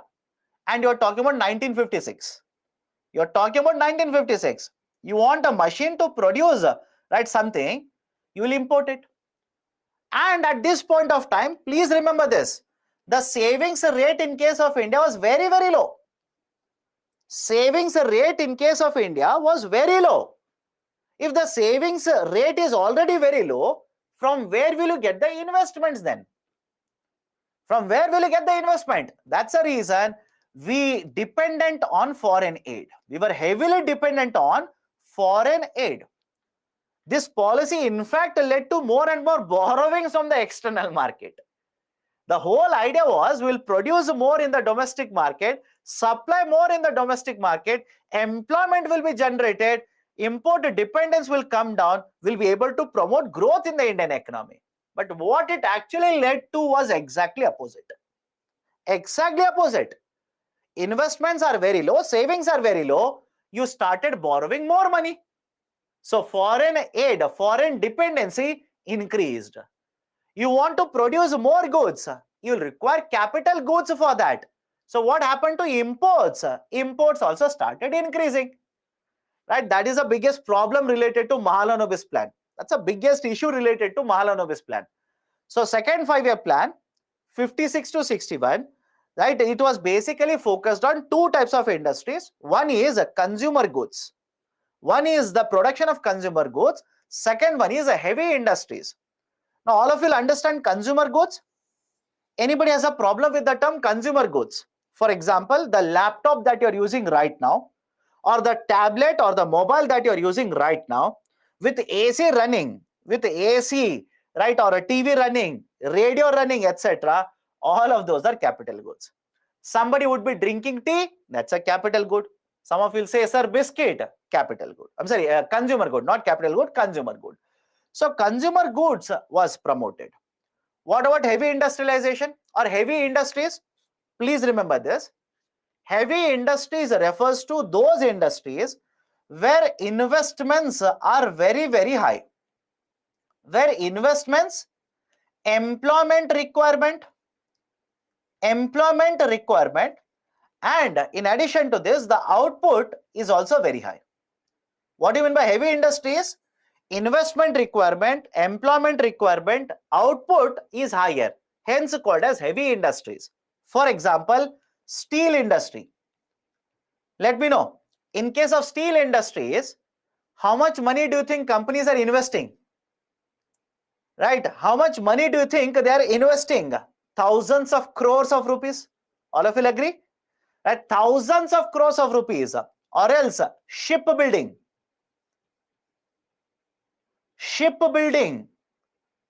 right? Aeroplane manufacturing, etc. All these are basically the examples of heavy industrialization. So the focus was promote heavy industrialization and also promote production of consumer goods. Okay, increase the national income as well as the rate of investment. Right, it was not possible. Right, that was a problem with this. 3 steel plants were also built during this particular plan. One at Rourkela, second one at Bhilai, and third one at Durgapur. Right, so again, like I've already mentioned, this plan was not very successful because if you remember the data, right? 4.8%, and we were able to achieve, sorry, 4.5%, we were able to achieve only 4.3%. Not very successful, right? And again, understand this, one of the criticism related to this, right? Remember the point here. One of the criticism related to this was there was one more set of economists, experts, who criticized the concept of heavy industrialization.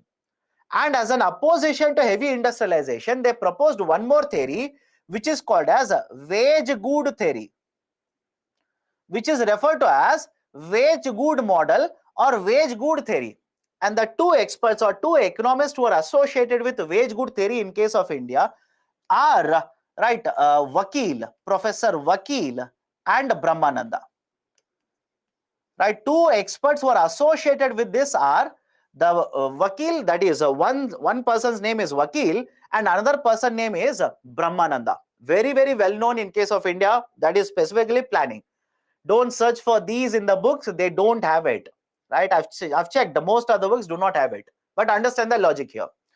What was the proposal? This was given by Vakil and Brahmananda. This was referred to as a wage good theory. The argument that was put forward by these economists was that government of India should not promote development of heavy industries, rather they should promote wage goods. They should promote wage goods. Now you will ask me, sir, what do you mean by wage goods? Those goods which will be purchased by a common man through the wages. All of you will agree with me? Those kind of goods which will be purchased by Aam Aadmi, such as you, such as me, using the wages, were referred to as a wage goods. Right? Can I give you an example here? Clothes, food grains, etc. Any problem with this? Let me know. And please understand, you are talking about 1960s. You are talking about 1960s. Do not apply the logic today. Sir, I will purchase mobile phone. You have not written it. 1956, my dear, you are talking about that time period. Right? Where was the mobile phone at that point of time? Sir, smart TV, computer, nothing of that sort. Clothing, food grains. Any problem? Can I call these as wage goods? What was the argument of Mr. Vakil and Brahmananda was, they recommended that rather than focusing on the heavy industries, right now the focus should be on production of wage goods. Why?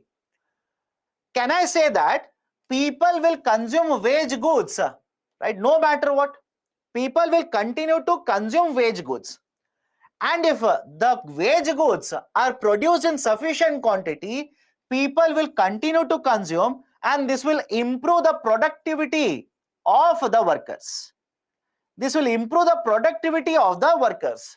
Now, many of you will ask me, sir, how wage goods will improve the productivity? My dear, look at the second example. Let me know. Look at the second example and tell me, is the availability of food grains sufficient quantity at lower prices? Is it not going to affect your productivity? Let me know. If, sir, right, rice is available, but what if the rice cost is 50 rupees per kg? What if the cost of the rice is 50 rupees per kg? Is it going to add to productivity of workers in the market? Absolutely no. So the argument which was put forward by the Vakil and Brahmananda strategy was, don't focus on heavy industries, focus on wage goods first. Produce and supply in sufficient quantity. If food grains are there in sufficient quantity, supply is sufficient, market prices automatically will be moderate, will be controlled. And if the prices are affordable, workers will consume it, it will add to the productivity. And over a period of time, when the productivity will increase, we can introduce other type of industries. So focus should not be on heavy industries, focus should be on wage goods. This theory is referred to as a wage good theory. This is referred to as wage good theory. So this is the second 5-year plan. Third 5-year plan, 61 to 66. Third 5-year plan, 61 to 66. Again, look at the focus now. Look at the focus now. Again, the focus was back on agriculture sector.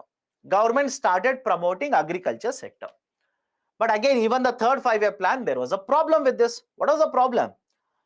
During this particular period of time, there was a situation of drought. multiple states experienced a drought situation. Point number one. Point number two, India fought two wars. India fought two wars, one with Pakistan, second one with China. That is one in 1962, second one in 1965. Now you tell me, if there's a drought, what will happen to agriculture sector? Agriculture sector suffered. If there is a war, right, in fact not one war, two war, what will happen to utilization of resources? For example, money. Where do you think government of India will start spending more and more money? In social welfare or defense sector? Think of it. And all these are basic logical arguments. Where do you think government will spend more and more money? In promotion of social welfare, in promotion of agriculture sector, or in defense? Obviously defense. So because of the situation of a drought, because of the two wars that were fought by the government like this, right, the third five-year plan was a thorough failure. In fact, it was stopped, right, well before 1966 itself. And that is the precise reason. Have a look at this. Right, there was a huge impact on the plan, and as a result of this, after the third five-year plan, government of India said, let's discontinue the five-year plans for some years. Let's not implement one more five-year plan. Let's take a break, implement annual plans. And that is the reason from 66 to 69, there were three annual plans which were implemented. Three annual plans were implemented. But apart from the focus on the agriculture sector, we also focused on basic industries. Now, what do you mean by basic industries here? Whenever the output of the industry will be used as an input in other industries. I'll repeat the statement. What do you mean by basic industries? Whatever is the output of this industry will be used by other industries. Such industries are referred to as basic industries. So now the focus was also on promotion of basic industries apart from agriculture sector. Apart from agriculture sector. Right. So this is the third five-year plan. After third five-year plan, three annual plans. Now we will enter into the fourth five-year plan. Fourth FYP, fourth five-year plan, which was implemented from 1969 to 1974. 1969 to 1974. Now, under the fourth five-year plan, we wanted to achieve, the objective was very simple. We wanted to go for self-reliance. We wanted to achieve a higher growth. Okay, self-reliance as well as growth. Point number two, the recommendation, right? There was a committee set up, Gadgil committee. And based on the recommendations of the Gadgil, right? Gadgil was one of the very important economists, part and parcel of the five-year plan. Now, there was one formula that was recommended by Mr. Gadgil, and this formula was actually used by the government to provide resources to the states. Remember this. What is the idea for Gadgil formula? Gadgil formula was given, and again, do not confuse between Gadgil and Finance Commission. Finance Commission talks about tax devolution. I'll repeat it. Finance Commission talks about tax devolution. Gadgil formula is not about tax devolution. The Gadgil formula will be used to provide resources for the states for implementation of the five-year plans. For the implementation of five-year plans, how the resources should be allocated, there is one formula used by the government. Again, when I say government, Planning Commission, that is a Gadgil formula. But over a period of time, even this Gadgil formula was changed. Why? Post 1990, there was one economist, very well known in case of India. You would have heard of the name, Pranab Mukherjee, Mr. Pranab Mukherjee. Right? Pranab Mukherjee. Right? What is the importance of Mr. Pranab Mukherjee? He was the president of India, right? Ex-president.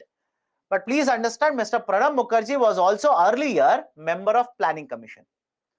Right? Mr. Pranab Mukherjee earlier was a member of Planning Commission. So when he was the member of Planning Commission, they set up one more committee, Mukherjee Committee, to look at how the resources would be allocated to the states. And that is the precise reason, post 1990, rather than simply using Gadgil formula, we introduced one more formula referred to as a Gadgil-Mukherjee formula. Gadgil-Mukherjee formula. Done? right? So to begin with, we had Gadgil formula. What is the importance of Gadgil formula?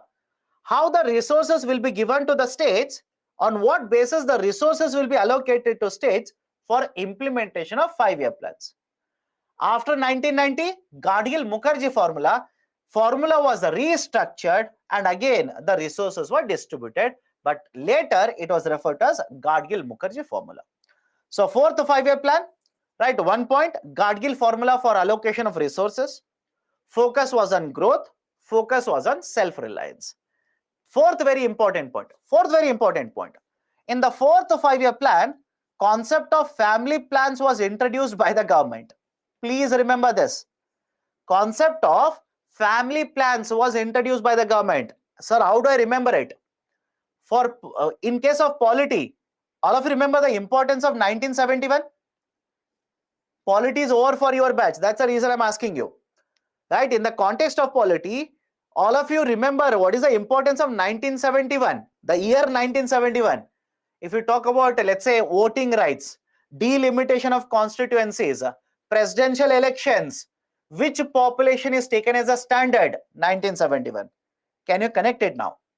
Can you connect a dot and say, okay then, 1974, 69 to 1974, fourth 5-year plan, family planning as a concept was promoted by the government. Okay, apart from this, the fourth 5-year plan is also known for introduction of buffer stocks. Because buffer stocks is there in the newspaper very often, please remember this. The concept of buffer stocks. Did we discuss buffer stock earlier? Let me know. Did we discuss the idea of a buffer stock earlier? Agriculture sector. Yes, by the way. When was it introduced? In the fourth 5-year plan. In the fourth 5-year plan, the idea of a buffer stock was actually introduced. Okay, and again, think of this also, right? It makes perfect economic rational sense. When did we start implementing green revolution? When was the MSP introduced? Right? What was the duration? Same plan. Right? Don't you think when you are introducing green revolution, production will increase? Production automatically will increase. Will you be able to store more and more food grains for emergencies now? Of course, the answer is yes, buffer stock. Right? This is how you connect the dots. Just connect the dots, automatically realize, okay, it makes perfect economic sense to introduce concept of buffer stock in the fourth 5-year plan. Okay, so fourth 5-year plan is also known for introduction of buffer stock. Fifth point related to fourth 5-year plan, it is also very well known for promotion of regional level planning. It is also very well known for promotion of regional level planning. That is, it started promoting the concept of making plans region wise. For region level planning, the proposal was put forward in 69 to 74. So these are certain very important points. Apart from this, the nationalization of the banking, green revolution, etc. All the points are associated with the concept of fourth 5-year plan. Done. 69 to 74. Now fifth 5-year plan, 74 to 79. Important. Fifth 5-year plan. Some of you are asking for a break. Let me cover certain plans. Maybe at around 8 o'clock we'll take the break. Don't worry, I'll give you a break. Have patience. Fifth 5-year plan. Right, again the focus was on, right, please be very careful, right, the fifth 5-year plan, the focus was on eradication of poverty. So please understand this. If you remember, earlier I told you, initially for first couple of plans, the focus was on achieving growth. Why? We believe that if I can achieve growth, trickle down theory will work out and automatically all the sections will work out. But I've told you, it is not so. The trickle down theory will not work out. Right? And that is a precise reason. Basically, from the fourth, fifth, etc., you will see that government will change their policies. Government will start changing the policies. Rather than only achieving growth, now we'll start to have policies to eradicate poverty. We'll start implementing policies to target poverty directly. Right? And one of the best examples for this is 74 to 79, the fifth five-year plan, the central theme was Garibi Hatao. Right, the focus of the fifth five-year plan was Garibi Hatao. Right, so one of the important areas which was covered here was Garibi Hatao. Now you will ask me a question, sir, how will we hatao Garibi? How will how will we basically eradicate poverty? And that's a precise reason. Remember this, the fifth five-year plan is known for 20-point program. It is known for 20-point program. Please remember this. Right, it was a known policy, or basically the government at this point of time introduced a policy, Pradhan Mantri or Prime Minister 20-point program. Right, under 20-point program, you don't have to remember all the 20 points. Is it okay? If you look at it, you will automatically realize out of the 20 points, one of them will be slum development. Second will be providing housing. Third one will be education. Fourth one will be drinking water supply, etc. So we targeted 20 points, and hence this was called as a Prime Minister's 20-point program. And later, when Mr. Manmohan Singh was the Prime Minister, we restructured the 20-point program again, and we implemented during the UPA period. Right, so the idea was simple here. Idea was very simple. We'll target poverty. We'll have a frontal assault on the poverty. Through what? Through various programs. One of them was 20-point program. Another scheme, very important, remember the name of the scheme, IRDP. IRDP stands for Integrated Rural Development Program. Integrated Rural Development Program. And please understand my agenda here. Remember the name of the scheme. Don't start reading all these schemes in detail. Not at all required. Why? Every five-year plan has hundreds of schemes. You will not be able to complete it. You are simply wasting your time. Integrated Rural Development Program. Government implemented a program by the name of IRDP, Integrated Rural Development Program. So on one side, 20-point program. Right? In addition to this, right, basically the Integrated Rural Development Program, and the agenda of the government was, the focus of the government was alleviation of poverty, eradication of poverty. Apart from this, controlling inflation, stabilizing the growth in the economy, right? And there was a change in the government. I've already mentioned this. There was a change in the government, and as a result of this, fifth five-year plan was discontinued midway, and we implemented rolling plans from 1978. Again, it was a five-year plan. It was also discontinued in 1980, and the sixth five-year plan again was reintroduced. Okay, so the sixth five-year plan, 1980 to 85. Sixth five-year plan, 1980 to 85. Important points. Sixth five-year plan is important. I'll tell you why. Right, look at the duration, 1980 to 85. Now, Government of India started focusing on infrastructure promotion. Government of India started focusing on infrastructure promotion. We started promoting the development of infrastructure. Why?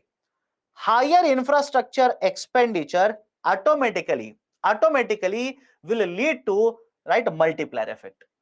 Automatically will lead to multiplier effect. Right, so infrastructure development was one of the focus areas. Second important point, right, allocations. For the first time, government started allocating funds for reducing regional disparities. Sir, what do you mean by regional disparities? Simple. Imagine this is a state. How many of you believe that all the districts in the state, the whole region in the state will be developed? Let me know. Imagine this is one state. Do you think the whole region of the state will be equally developed? Of course, no. What you will generally see is certain regions, right? Certain regions are very well developed. Industries are set up here, right? Labor availability is very high. Infrastructure is very good. Per capita income in this region generally higher. Right, so this is one part of the state. What about the remaining part of the state? Don't you think slums will be very, very high, right? Infrastructure will be inferior, employment prospects are very, very low, etc. Can I call this as a regional disparity? Let me know. Can I call this as a regional disparity, regional imbalances? So throughout India, you could see certain pockets in India where the growth rate was very good. Infrastructure was good. Promotion of industrialization was being done. But in other parts of India, they were lying behind. Right? For example, there was a concept earlier called as a Bimaru state. I'm pretty sure some of you heard of this. There was a concept earlier referred to as Bimaru states. Right? That is Bihar, Rajasthan, Madhya Pradesh, Uttar Pradesh, etc. They were collectively referred to as a Bimaru state, Bimaru group. But again, we do not use it today. Right? We do not use it today. Earlier, that concept was there, Bimaru states. So what was the logic here? From one region to another region, there is a regional imbalance. Regional inequalities are there. So government in the sixth 5-year plan started allocating funds for it. To address the regional disparities, it started allocating funds. So as usual, right, you will also see certain reforms will be implemented to address poverty. Minimum needs program, National Rural Employment Program, NREP, right? Certain programs to address poverty, certain initiatives to address regional imbalances, etc. Promotion of infrastructure. These are certain very, very important points regarding sixth 5-year plan. Sixth 5-year plan. Don't worry, I'll give break. Break. I'll give break. Have patience. Listen to the sequence here. I'll give break after this. Okay, leave it. I'll give you a break after this. So sixth 5-year plan, these are the points.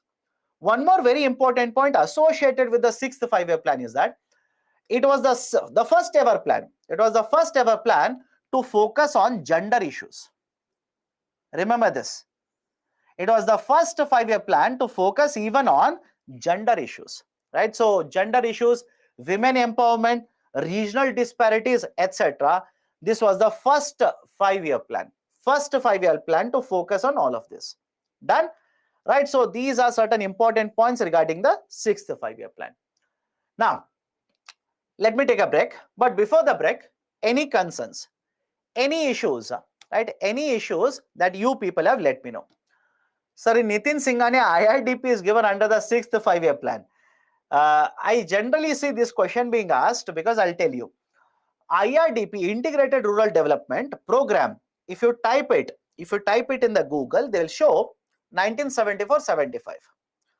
Right? What is the logic here? Initially, it was implemented in the fifth 5-year plan. Later in the sixth 5-year plan, it was expanded to cover the whole of India. Many more districts were covered. That is the reason in some of the books they will write IRDP in fifth 5-year plan, and in some books they will write it in sixth 5-year plan. But when it was actually launched, it was in the fifth 5-year plan. It was in the fifth 5-year plan. Okay? Okay.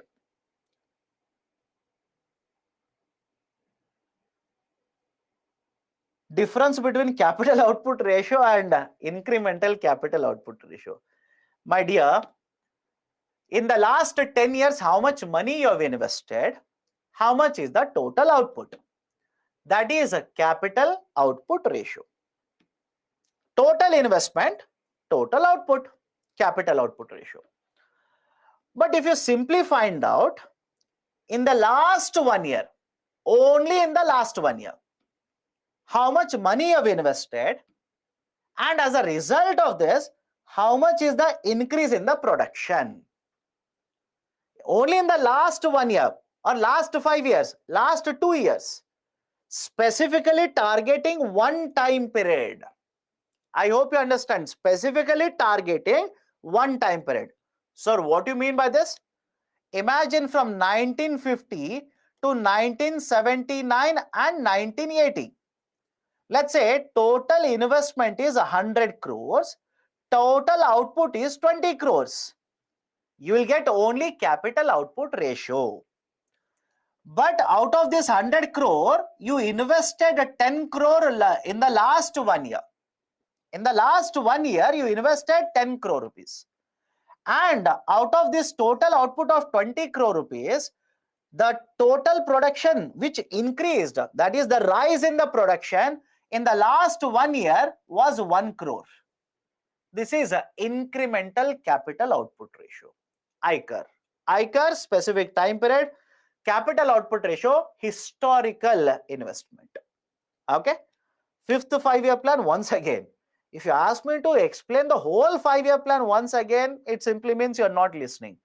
So in case of fifth 5-year plan, the focus was on eradication of poverty. For this, we implemented many programs such as 20-point program and IRDP, Integrated Rural Development Program.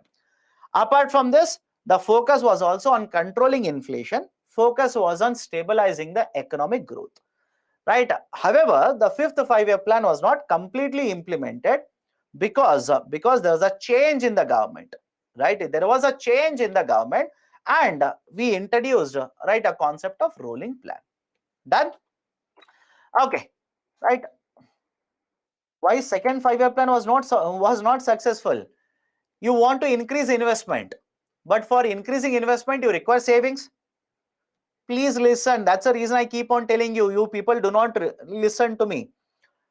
What was the savings rate in Indian economy? Savings rate was very low.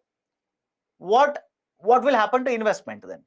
Investments will be lower, right? So if investments are lower, your dependence on the foreign aid automatically increases.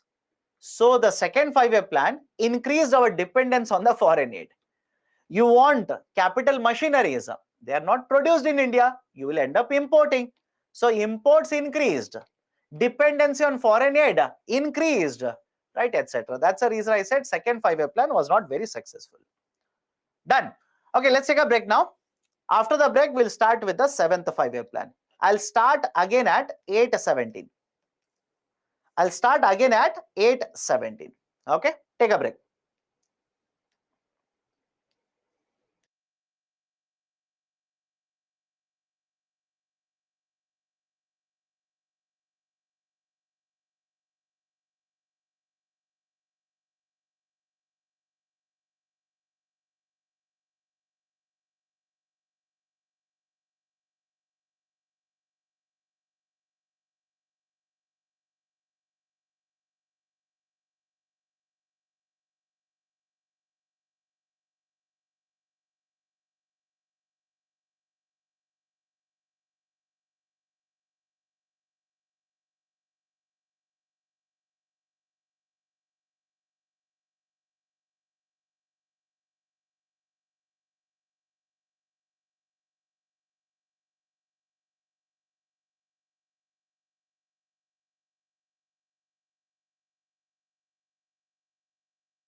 Okay, welcome back. Am I audible? Can we start now? Can we start? Let me know, give me a thumbs up or say yes, do something so that I'll understand that I'm audible. Done. Let's start. So 7-5-year plan, 85 to 90. 7th FYP, 85 to 90. Very well known plan. Why? As usual, the focus was on modernization, growth, as well as promotion of self-reliance. But apart from this, 7th 5-year plan, 85 to 90, it is known for achieving highest ever GDP growth rate before this. Highest ever GDP growth rate. Do you remember this? This was the first 5-year plan. The first 5-year plan where we were able to achieve 6% GDP growth rate. 6% GDP growth rate. The point number one. Point number two, 7th 5-year plan is also known for one more achievement, that is in the financial year 89. Financial year 89, FY 89, agriculture sector. The agriculture sector for the first time achieved a double-digit growth rate. Agriculture sector achieved a double-digit growth rate, that is 10.4%. Right, so two very important achievements of the 7th 5-year plan. First one is for the first time we were able to achieve a 6% GDP growth rate. Second, in the financial year 89, we were able to achieve a double-digit growth rate in the agriculture sector, that is somewhere around 10.4%. Somewhere around 10.4%. Apart from this, third very important point, 7th 5-year plan, it was basically indicating that the public sector investment would be moderating and private sector investments were actually increasing. Remember this. 7th 5-year plan, in case of the 7th 5-year plan, rather than writing public sector, let me write it directly, private sector. Private sector investments in the market were actually increasing. How much? In the 7th 5-year plan, for the first time ever, the public sector investment fell below 50% and private sector investment actually increased. It increased to a very high level. Right? That is the third very important achievement of the 7th 5-year plan. Apart from this, focus was on promotion of availability of employment opportunities, consumption of food, etc., etc. To achieve this, we also implemented many of the schemes.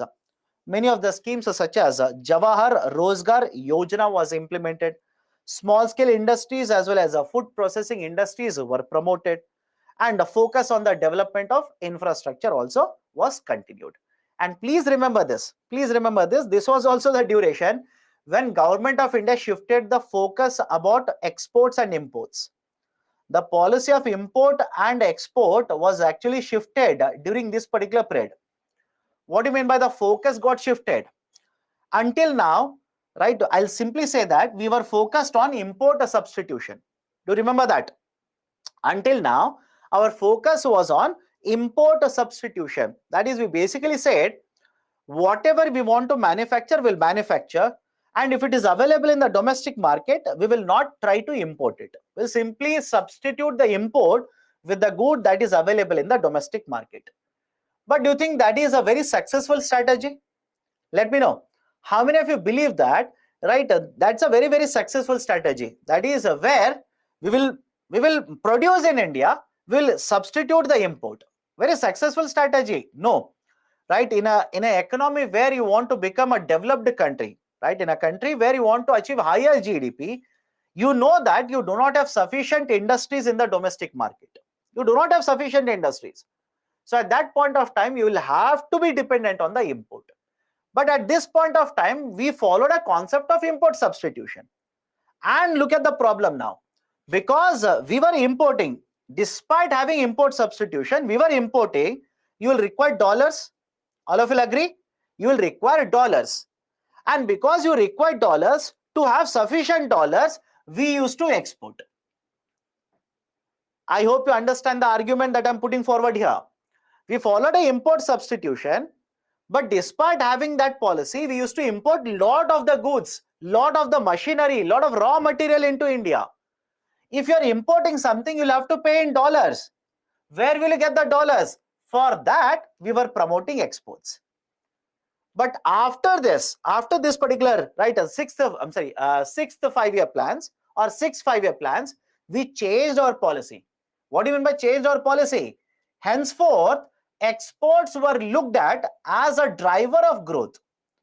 Exports were treated as a driver of growth.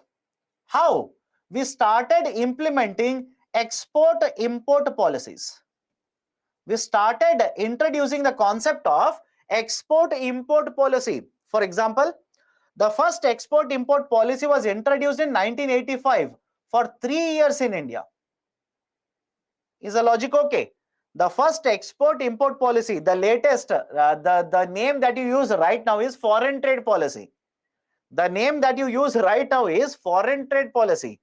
Earlier, it was not foreign trade policy. It was called as export-import policy. So the first EXIM policy was introduced for a duration of 3 years back in 1985. So the focus of Government of India started shifting, right? We shifted from import substitution to outward oriented policy. That is, we started promoting more and more exports. We started promoting more and more exports. So these are certain very important points regarding the 7th 5-year plan. 8th 5-year plan, look at the data there. 8th 5-year plan, 92 to 97. 8th 5-year plan, 92 to 97. What was the situation? What was the situation at this particular point of time? We were facing BOP crisis, right? Remittances had dried out in case of India, right? Basically, inflation rate was very high. Government expenditures, interest payments were very high, etc. So that is the reason LPG reforms were initiated by the government during the 8th 5-year plan. LPG reforms were initiated during the 8th 5-year plan. Point number 1. And as a result of a large number of reforms that were implemented by the government, we were able to achieve very good growth rates in the 8th 5-year plan, 6.8%. Third very important point, private sector investment. Private sector investment started increasing, and it makes perfect sense. Let me know if you disagree. Private sector investment was very, very high during the 8th 5-year plan. Sir, why should I remember all of this? Please understand this. How many of you believe that government to compared to public sector, private sector investment was very high in the first 4 to 5-year plans? Let me know. Compared to the government, that is a public sector investment, private sector investment was very high in case of Indian economy. No. Why? Look at the industrial policies. Look at the industrial policies, automatically you will understand. But over a period of time, what we have done? We have shifted from centralized planning to indicative planning. And when you say indicative planning, what is the indication of it? Private sector investment will keep on increasing. Right? So 8th 5-year plan, LPG reforms were implemented because the situation in the economy was dire. We were able to achieve very good growth rate. Private sector investments ballooned during the 8th 5-year plan and have kept on increasing after this. Have kept on increasing in successive 5-year plans after this. Next very important point regarding the 8th 5-year plan. In case of 8th 5-year plan, we were able to achieve higher growth in exports. We were able to achieve higher growth in exports. And by the way, please remember this. In the 8th 5-year plan, we implemented one more EXIM policy. We implemented one more export-import policy. That was for the same 5-year duration, 92 to 97. One more export-import policy was implemented during the 8th 5-year plan. Right? So these kind of questions can be asked. Please be very careful. Improvement in trade as well as current account deficit, thanks to these kind of policies.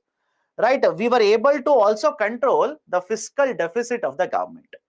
Right? These are certain important points regarding the 8th 5-year plan. But in addition to this, I would recommend, please remember one more point here. It is the first 5-year plan. It is the first 5-year plan to promote universal education.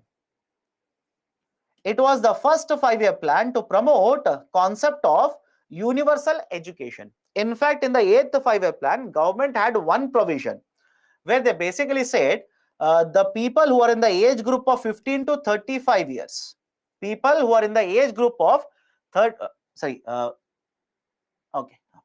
Okay, two of you are saying that there is an issue with the sound. Let me know others. Any issue with the sound? Any issue with the sound? Okay, done. Issue with the sound. Those who are saying issue with the sound, please click either refresh or hit on the right fix audio button. You will get it. Okay, let me continue. In fact, in the 8th 5-year plan, the government of India said, right, those who are in the age group of 15 to 35 years, they should be educated. We will provide education for them, universal education. Right, so these are certain very important points regarding 8th 5-year plan. Let me go to the next one. 9th 5-year plan. Right, well known for what? Look at the year, you will understand. 9th 5-year plan was basically the 5-year plan which was implemented in the 50th year of independence. At 50th year of independence, we were able to implement 9th 5-year plan. 9th 5-year plan was actually implemented. Point number one. Point number two.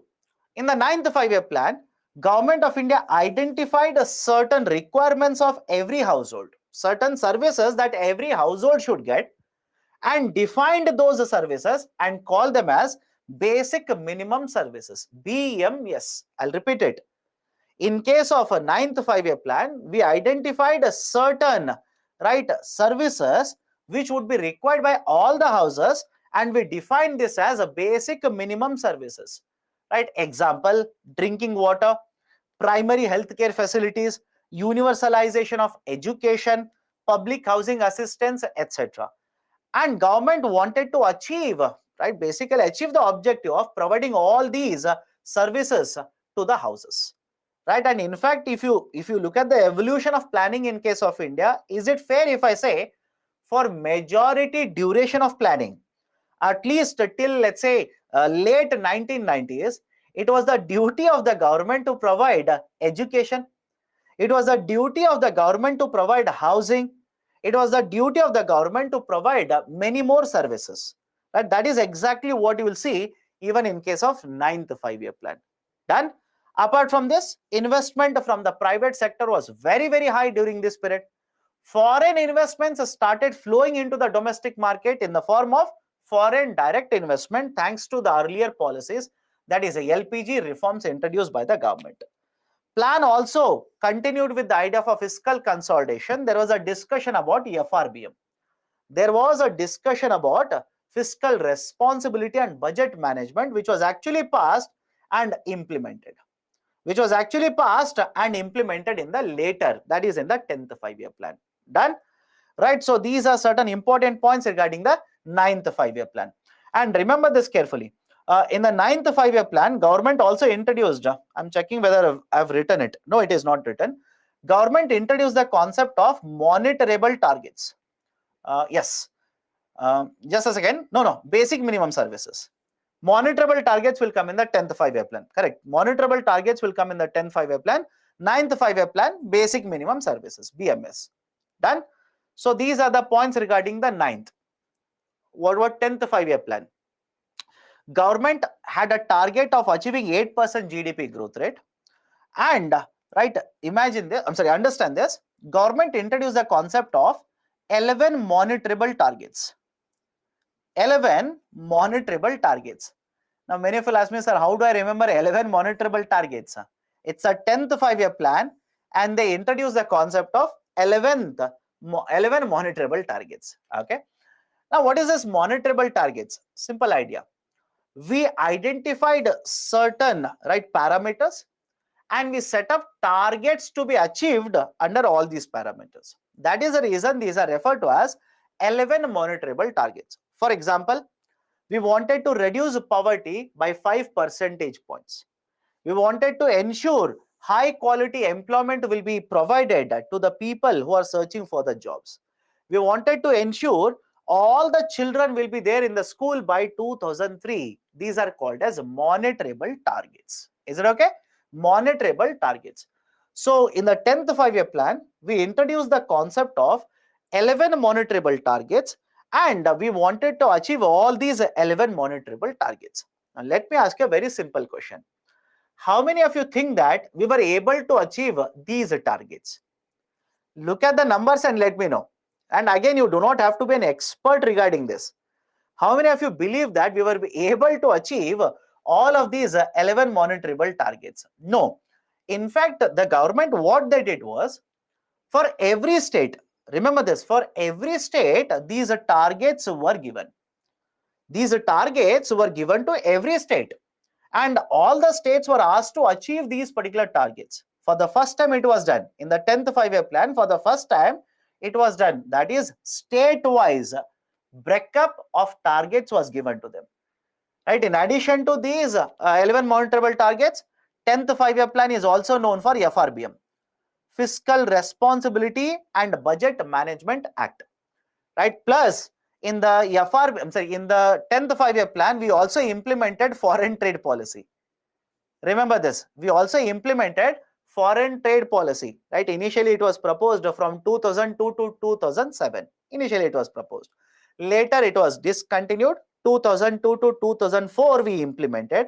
Then from 2004 to 2009, one more foreign trade policy was actually implemented. Right? So these are certain important points regarding 10th 5-year plan. 10th 5-year plan. Okay. Next, last two plans are there. After that, done and dusted. 11th 5-year plan, 2007 to 2012. 11th 5-year plan, 2007 to 2012. Now, what is this 11th 5-year plan? For the first time, the concept of inclusive growth was introduced. For the first time, the concept of inclusive growth was introduced. Now, what do you mean by inclusive growth? Inclusive growth refers to the pace and pattern of growth. It refers to what? The pace and pattern of growth. Let me explain this. Right? So understand the logic here. So for the first time in the 11th 5-year plan, the inclusive growth as a concept was introduced. What is inclusive growth? It refers to the pace as well as a pattern of growth. Now, what do you mean by the pace as well as a pattern of the growth? Let me ask you a very simple question. Will you be okay? Will you be okay with Indian economy achieving $5 trillion GDP and having highest number of poor people in the world? Let me know. Are you okay with a situation wherein Indian economy will become $5 trillion? GDP will become equivalent to $5 trillion. But at the same point of time, the number of poor people in Indian economy are very, very high. Will you be okay with that? Absolutely no. You should not be okay with that. Why? We are able to achieve growth. But when the number of poor people in India will be very, very high, can I say that the benefit of the growth is not reaching to every section of the society? I'll repeat it again. We are able to achieve very high growth, no doubt. But can I also say that the benefit of the growth is not reaching to every section of the society? Every section of the society. That is, we are not able to ensure that the rising incomes, right, are not getting concentrated. People who are rich, they are becoming more rich. People who are poor are continuing to remain poor. Is it a good type of a growth? Is it a type of a growth that we want to achieve? Of course, no. So we should be able to achieve higher GDP, but at the same point of time, we should also ensure that we will not cause pollution. We will ensure that there is no income inequality. There is no concentration of the wealth. We will ensure all of it. That is called as a pattern of growth. I hope you understand.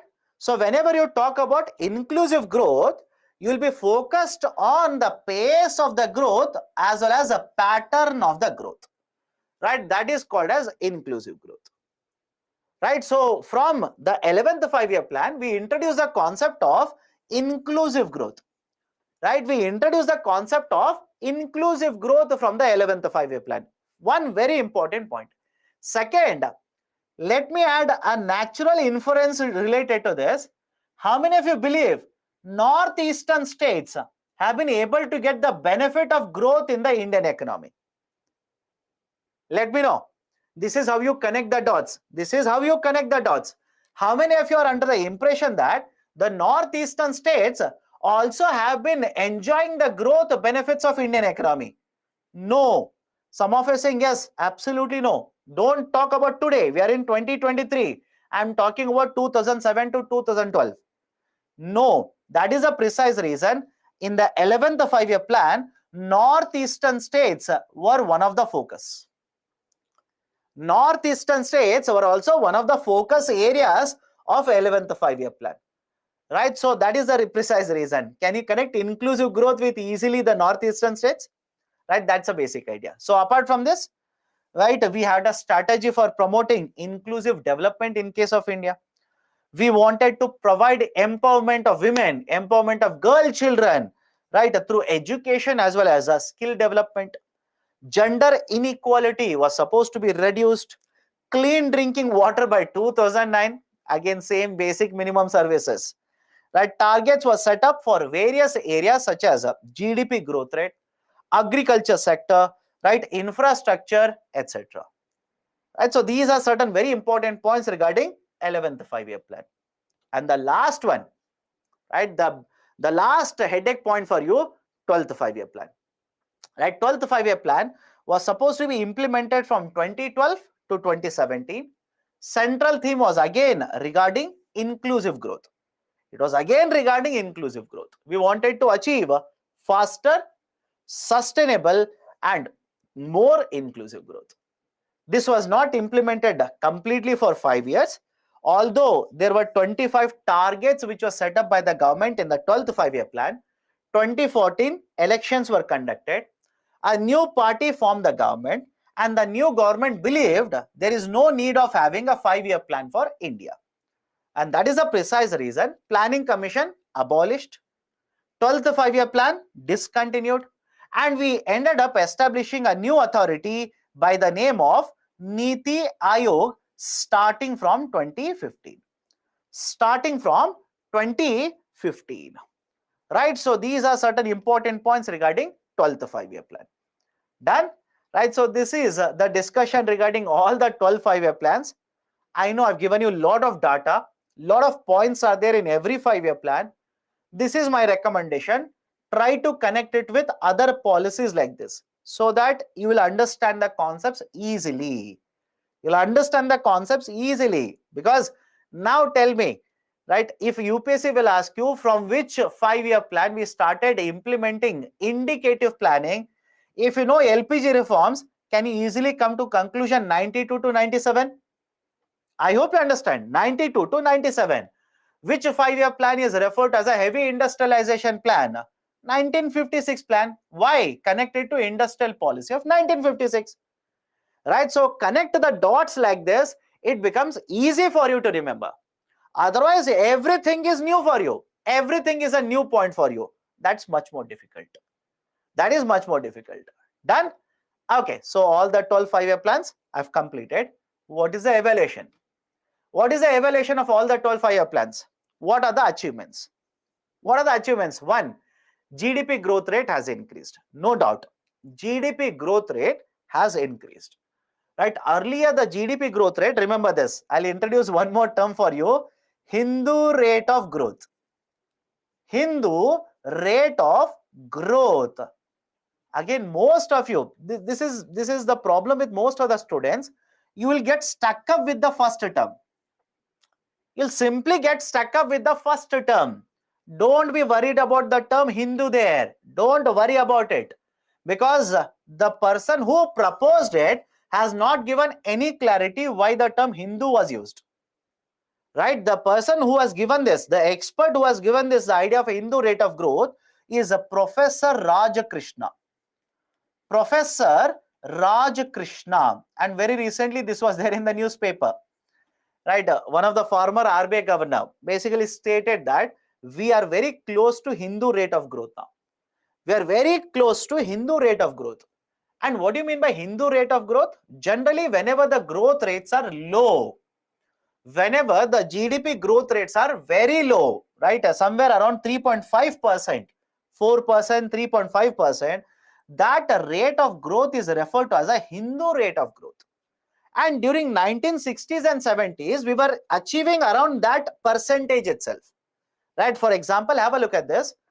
For the first 3 decades, after the implementation of the 5-year plans, the average growth rate was somewhere around 3.4% to 3.5%. The average growth rate in case of India was somewhere around 3.4 to 3.5%. So there was this argument that whatever government does, whatever policy that the government of India is implementing, we will not be able to achieve a higher growth rate.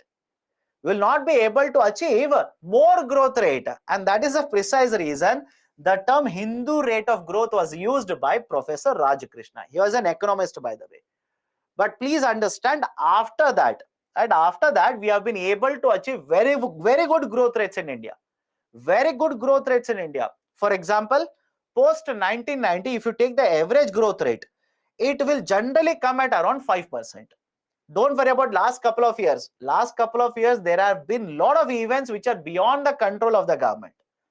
Can I say that the debacle that has happened in the Indian economy is more because of the pandemic, not because of the government policies?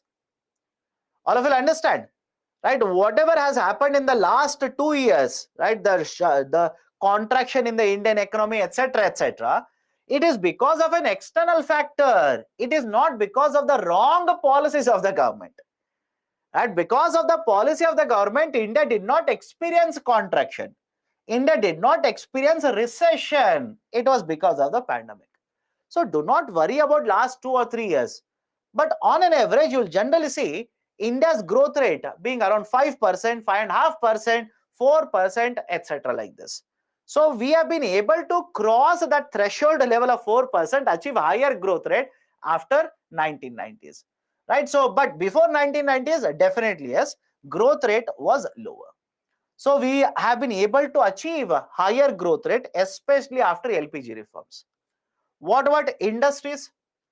The industries have grown very well in case of India, right? Especially if you compare the industrialization scenario today with, let's say, industrialization scenario in 1970s, 1960s.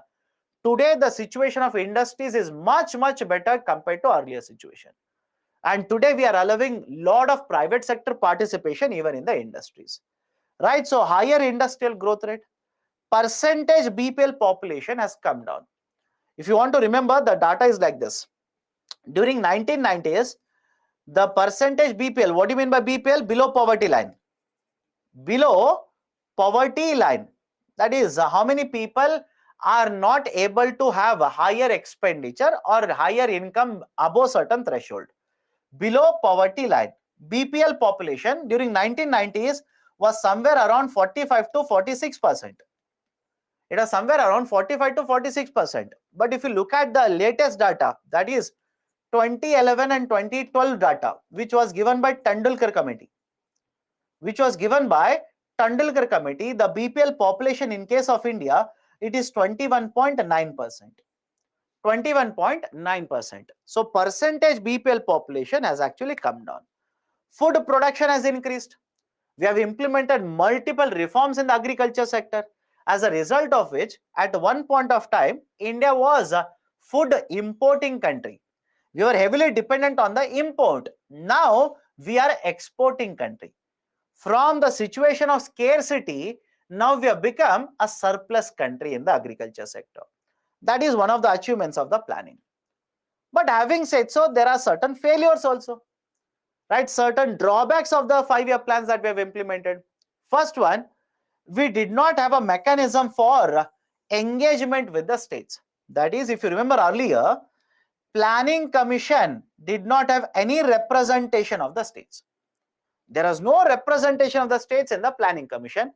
The states came into picture once the plan was made ready. Once the plan was made ready, the states were coming into the picture, right? That is in the National Development Council. So first problem, right? No representation of the states in the Planning Commission. Second problem, we basically followed a top to bottom approach. We basically followed a concept of top to bottom approach. Now let me give you current affairs and tell me what is better. You remember the concept of one district, one product? What are we trying to do in one district, one product? In fact, if you remember, right, if you have read the newspapers in the last 1 week, now in addition to one district, one product, there is one more scheme. District as a Export Hub Scheme, DH. Have you come across this? Districts as Export Hubs Scheme, DH. Right, sir? Where I should have read it? Foreign trade policy. The most recent foreign trade policy that has been announced by the government, they have not introduced, basically they are promoting now the concept of districts as export hubs. Now tell me what is better, having one policy for all of India or having one policy for every district? Let me know. Let me know what is better as per your basic thinking. Having only one policy for whole of India to promote exports, or having district based policies? Second one is always better. Second one is always better. Why? Don't you think from one district to another district, requirement will be different? From one district to another district, the product which has export potential will be different. The problems faced by the industries will be different. And that is the precise reason bottom-up approach is always better. Bottom-up approach is always better. Right? So earlier in the planning commission, were we following a bottom-up approach? Think of it. In the planning commission, right, were we following a bottom-up approach? No, we are following top-to-bottom approach. That is one strategy for whole of India. That is not the right approach. Right? One size fits all approach, top to bottom approach for the whole of India, only one policy, not efficient. Third one, right, we were not successful in implementation of lot of land reforms.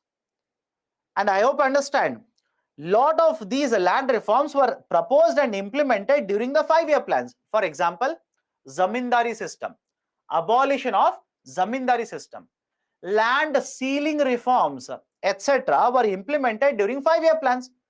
These were not very successful in India. And there is a problem because of this.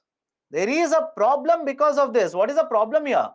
The problem is that you want agriculture sector to perform well. You want agriculture sector to perform well. But if zamindars are owning lot of land, do you think agriculture sector will perform better? Do you think the farmers will be able to earn better income? Do you think farmers will be investing in the agriculture sector? Answer is no. And don't you think because of the earlier policies, by the time of independence, we were looking at a situation wherein number of cultivators were very, very high in India. Number of cultivators were very high, but very few of the cultivators actually owned the land. I hope you understand. Very few of the cultivators were actually owning the land. Why? When you study history, modern Indian history, you will come across land revenue measures, land revenue collection measures. For example, zamindari system was there, mahalwari system was there, where most of the revenue that was generated by the farmers was taken away by the government, was simply snatched away by the government. Sir, what do you mean by that? Lagan. Have you seen that movie or not? Lagan. Right? Most of the revenue was taken away, right, by the Britishers or the government of the British, etc. Now, if the farmers pay away or give away most of this, how many farmers do you think will have money to invest? Let me know. How many farmers do you think they will have money to invest in the agriculture sector? So the problem was investment, and the problem of investment arose because of these land issues. That is the reason after independence, Government of India implemented lot of land reforms. Were they successful? Most of them were not successful. And again, rather than generalizing this, I'm generalizing it. That is not the right approach. Why? Land reforms were implemented by the state governments. I hope you understand. land reforms were implemented by the state governments. And from one state government to another state government, the effectiveness, to what extent they implemented, will vary. Right? I hope you understand it. It makes perfect sense. From one state to another state, to what extent the reforms were implemented will keep on varying like this. Done? So we were not successful implementation, right? We are not successful in the implementation of land reforms. Population growth rate was also very high, right? It was not a population growth, it was a population explosion in India. Population explosion in India, right? And what is the issue with population explosion? You do not have more land to cultivate. You are lagging behind in terms of industries, but the number of people who want to eat food, it is increasing. Number of people who want to purchase clothes, who want to wear clothes, it is increasing. Now tell me, demand is increasing, supply is not there. Don't you think that's a problem? Right? There is a lot of stress on economic infrastructure. There's a lot of stress on the government to provide welfare, etc. So higher population growth rate. The GDP contribution was actually skewed. Skewed means, right, uneven. Skewed simply means uneven contribution. Right? For example, agriculture sector. Agriculture sector today accounts for around 49% of working population. Despite having so much amount of working population, right, the contribution is very less, somewhere around 16%. Right? Don't you think this is uneven contribution? Accounts for very high labor, but contribution is very less. There are certain states which account for large value of GDP. Some states, less value of GDP contribution. Uneven contribution. Okay. Employment growth rate is also very low, especially in recent times. When I take up employment, and trust me, we'll discuss this. When I take up employment, you will discuss a concept called as jobless growth. You will discuss a concept called as jobless growth. Not today. I'll take up employment in later classes. Don't worry. I'll discuss jobless growth situation in India. So these are certain areas where there's a failure of planning commission. So now, what is your conclusion? Is the 5-year plan very successful? Is the 5-year plan a big, a grand failure? Do not conclude either ways. Do not conclude either ways. Have a balanced approach. In various areas, we have been able to achieve very good progress. In various areas, we have been able to achieve very good progress. For example, agriculture sector output. Agriculture output. All of you will agree? We have been able to achieve very good, right, success in the agriculture output. Right, sir? How? How do you say we are successful in agriculture sector? From import dependent, we are exporting country now. From import dependent, we are exporting country. Is it not a success of agriculture sector? So we have achieved certain progress in some of the sectors such as communications, telecommunication sector, civil aviation market, right? Or let's say capital goods production, agriculture sector, etc. But having said so, even today, despite having such a success, even today we are lagging behind in some of the indicators.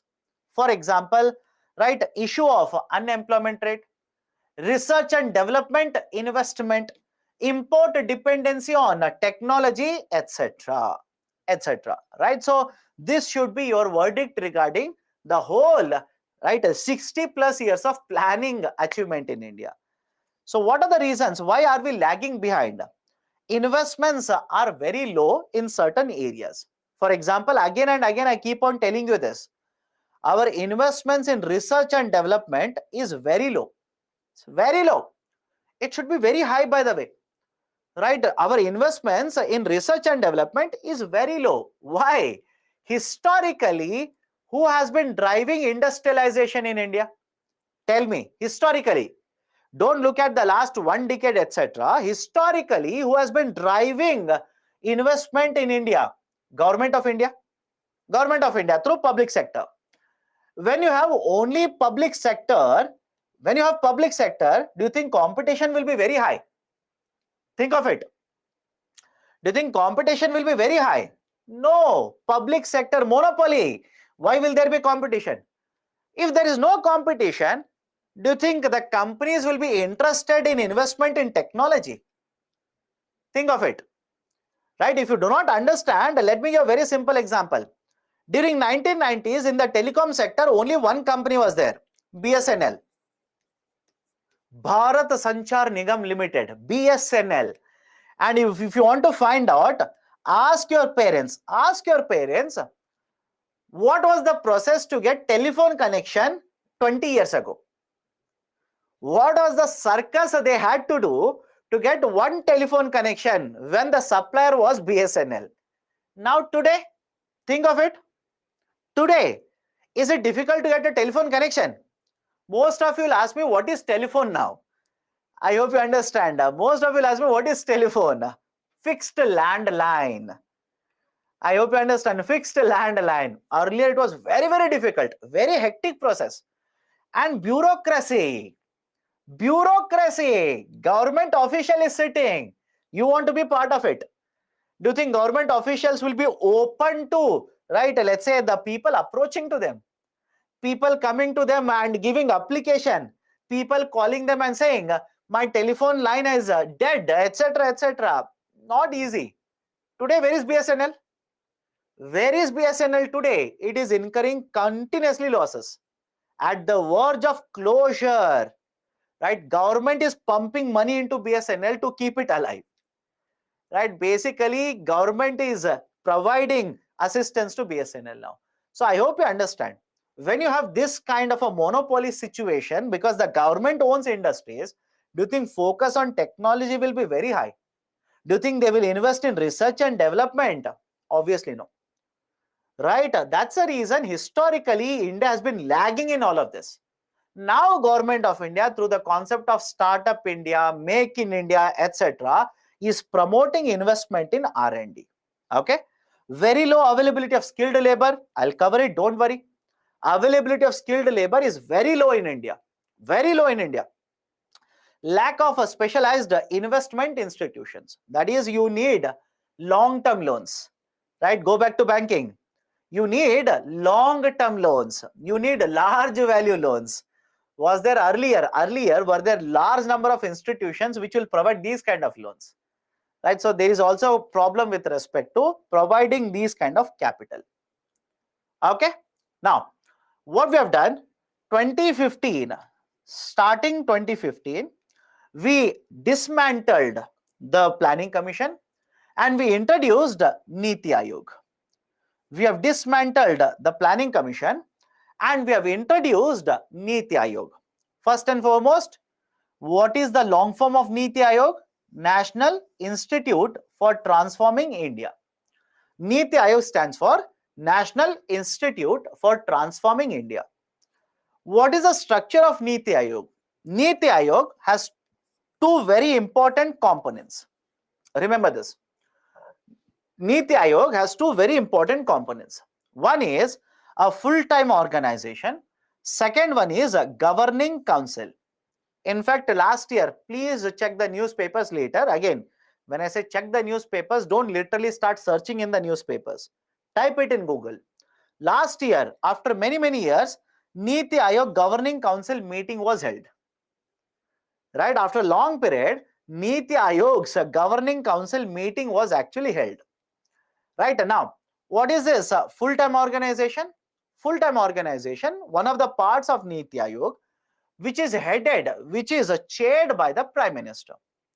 Right? The chairperson of Niti Aayog is Prime Minister. By default, can I also say now, if a governing council meeting is held, or if there is a governing council, the chairperson of the governing council will be again Prime Minister. Any problem with this? The chairperson of the governing council is again the Prime Minister only. Right? So, full-time organization, we have a chairperson, Prime Minister. Apart from the chairperson, we also have other representatives, such as some of the ministers of the central government. We have certain experts appointed by the government. We also have a chief executive officer, CEO, appointed by the center. we also have the vice chairperson, again appointed by the center. This is a full-time organization within Niti Aayog. In addition to this, we also have a state representation. Look at this. We also have a state representation. That is, there is a governing council where there is a representation of the state governments. Right? Only state governments are? No. Union territories representation is also there.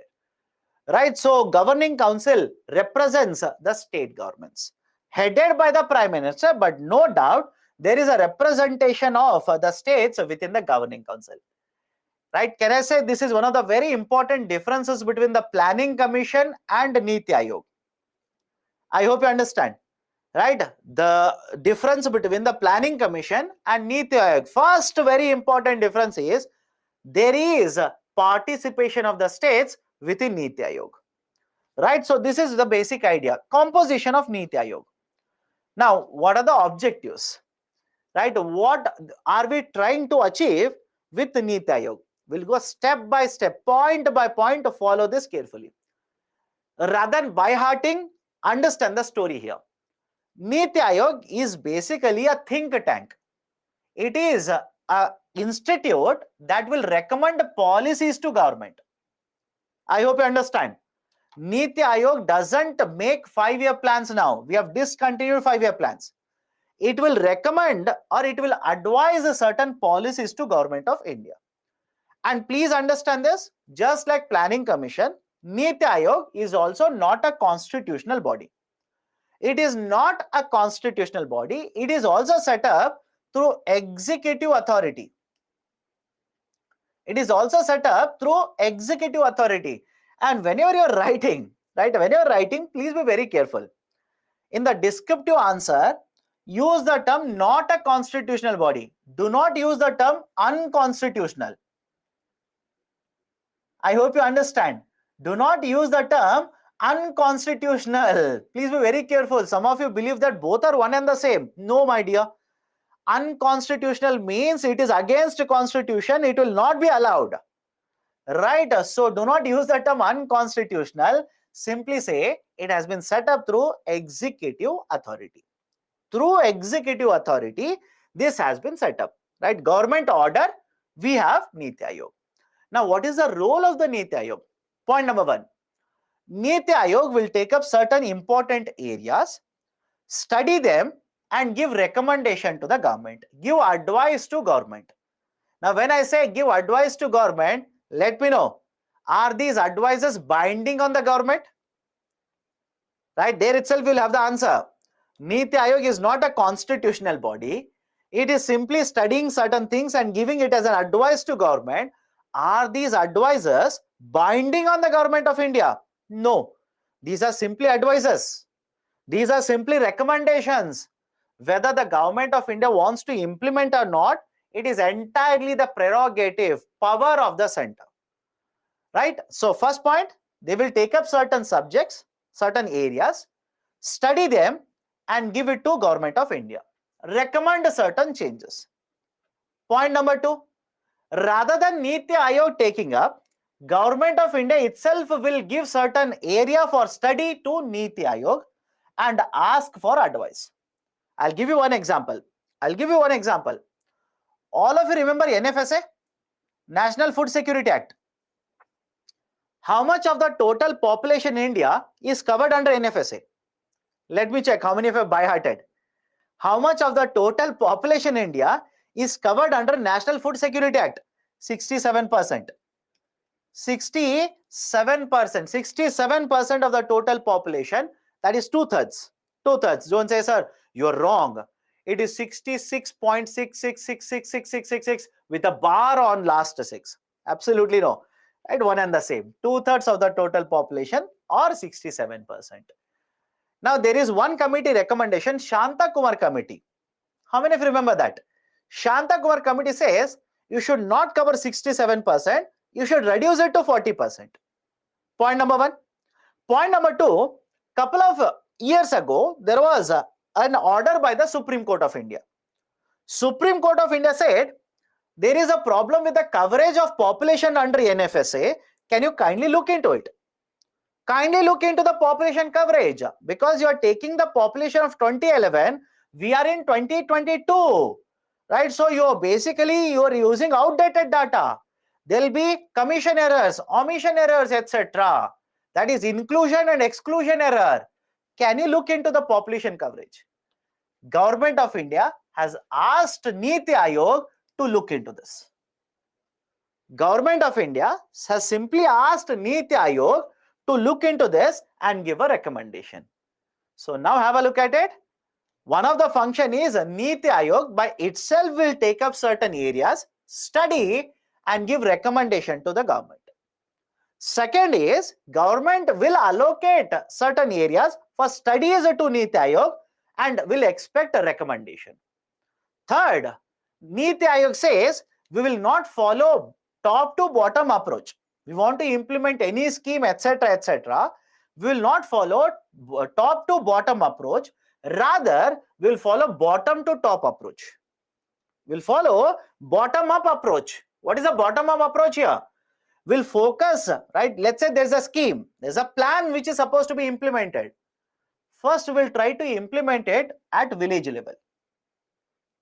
At the lowest level, we'll try to implement it at the lowest level.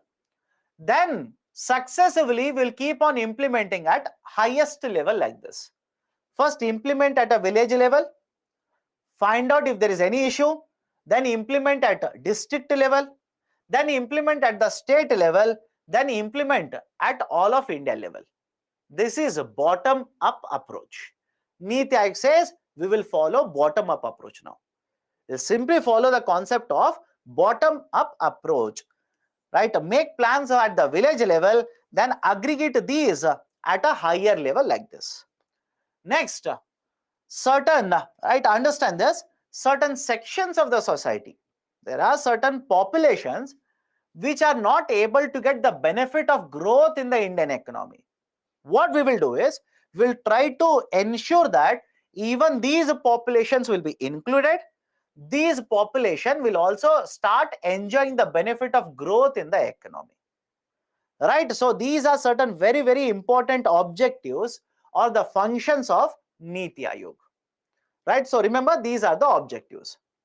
Next, what is the difference between Niti Aayog and Planning Commission then? Right? Are both one and the same? Of course, no. Both are completely different. Point number one. In Planning Commission, there was no representation of the states. In Niti Aayog, there is a representation of the states. Point number two, Planning Commission made 5-year plans and was responsible for implementation of it.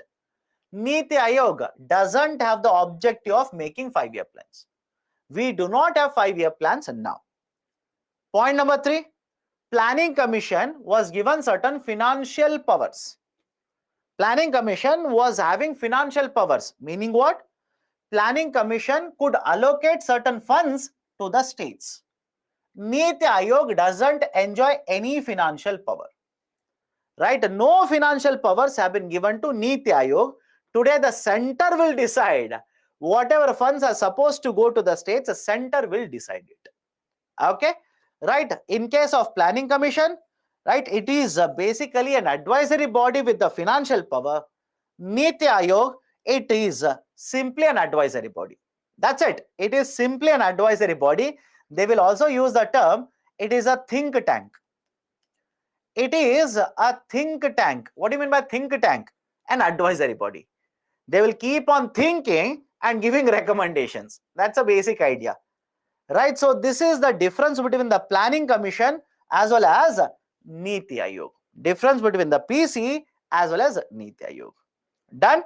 Right? And one more point, already I've told you this. In case of Planning Commission, we used to follow top to bottom approach of planning. In case of Niti Aayog, states are present. The plans will be made at the village level. It will follow bottom up approach. Bottom up approach of planning. Okay, that is a difference between the Planning Commission and Niti Aayog. Now, why Niti Aayog is important? What is the importance of Niti Aayog? Right, point number one. Niti Aayog will act as a mediator between center and state. I hope you understand. Mediator in the sense, It is an organization where both the center and the states are coming together and they are implementing certain policies.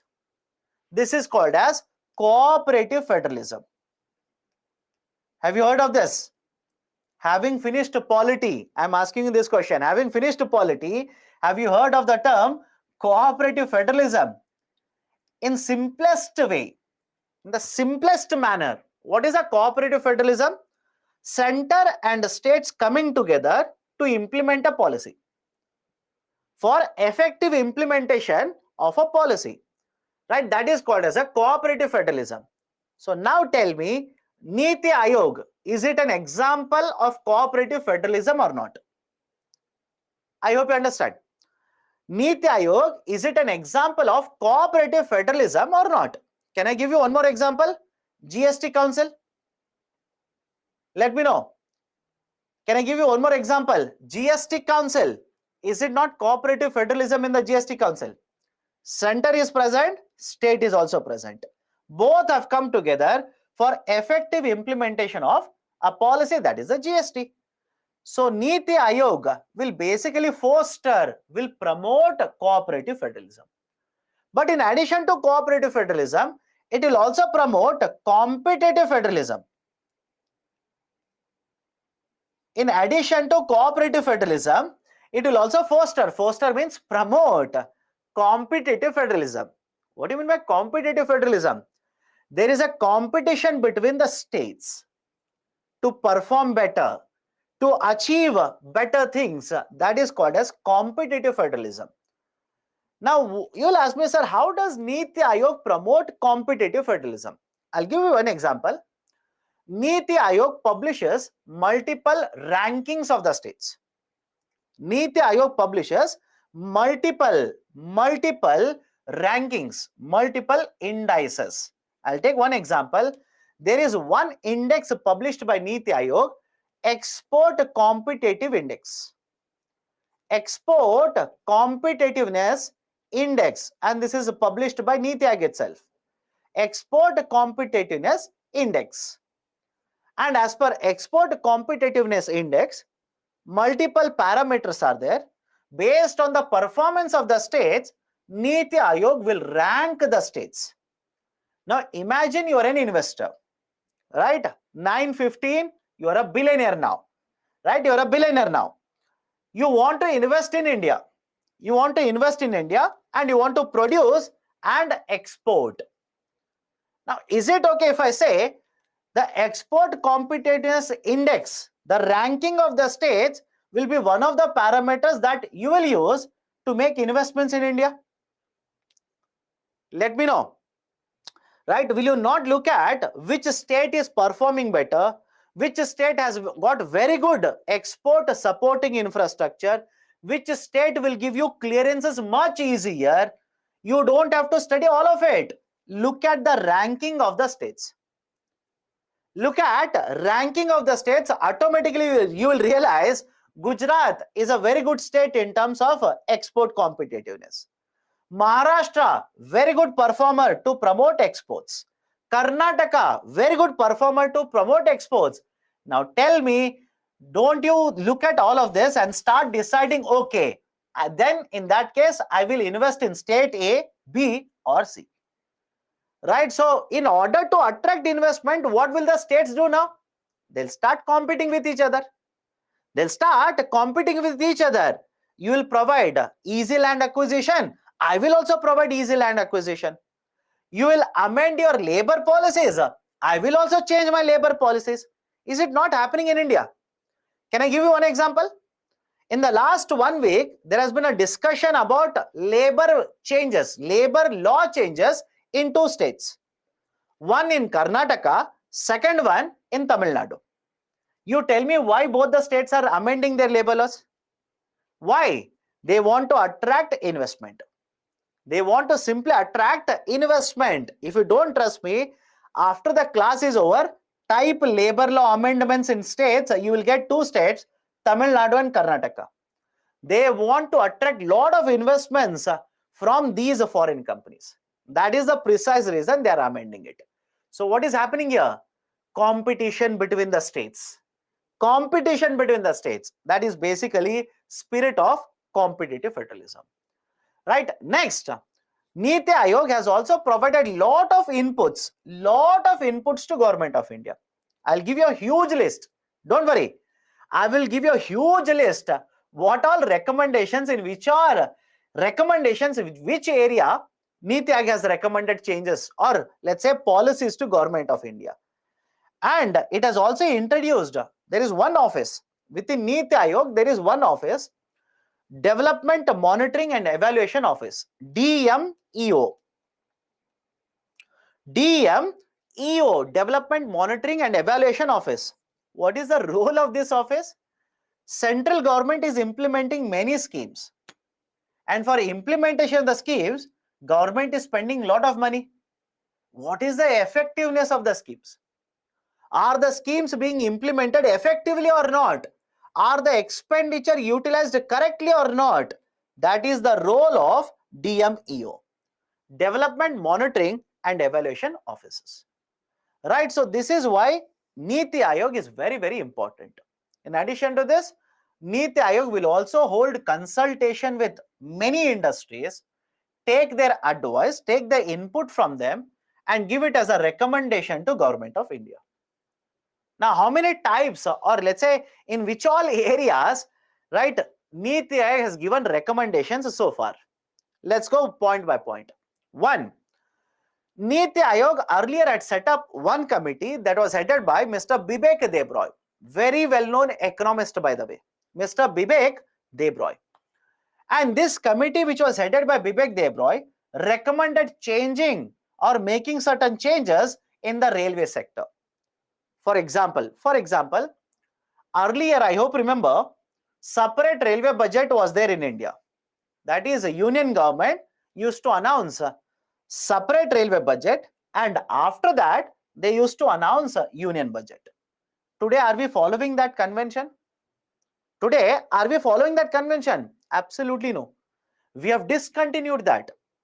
The recommendation actually came from Bibek Debroy committee. Bibek Debroy committee recommended that most of the times in the railway budget, the announcements are populist in nature. We are not worried about efficiency of railways. We are worried about satisfying the voters. Populism. So what this committee said was discontinue separate railway budget. Simply merge it with union budget. We have done it by the way. Empowered Committee for Innovative Projects under Mr. Panigaria, it played a very important role in promotion of bullet train project in India. Bullet train project. Have you heard of this or not? Right, between Ahmedabad and Mumbai, bullet train project. Right, it is being implemented. One of the committees is this committee itself, Arvind Panigaria committee. Appointed a committee which was headed by Mr. Tajamul Haq. Right, he is also a well-known economist. Tajamul Haq is an expert in agriculture sector, especially related to land. He's an expert in that. And by the way, he passed away a couple of years ago. Tajamul Haq committee. What was the recommendation of Tajamul Haq committee? It recommended that we should have a land leasing act for all the states. Understand this? This committee recommended that we should have a land leasing act for all the states. What is the argument here?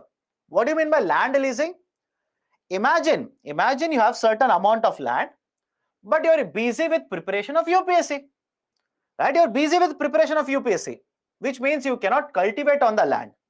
So what you will do? You will give the land on lease basis to me.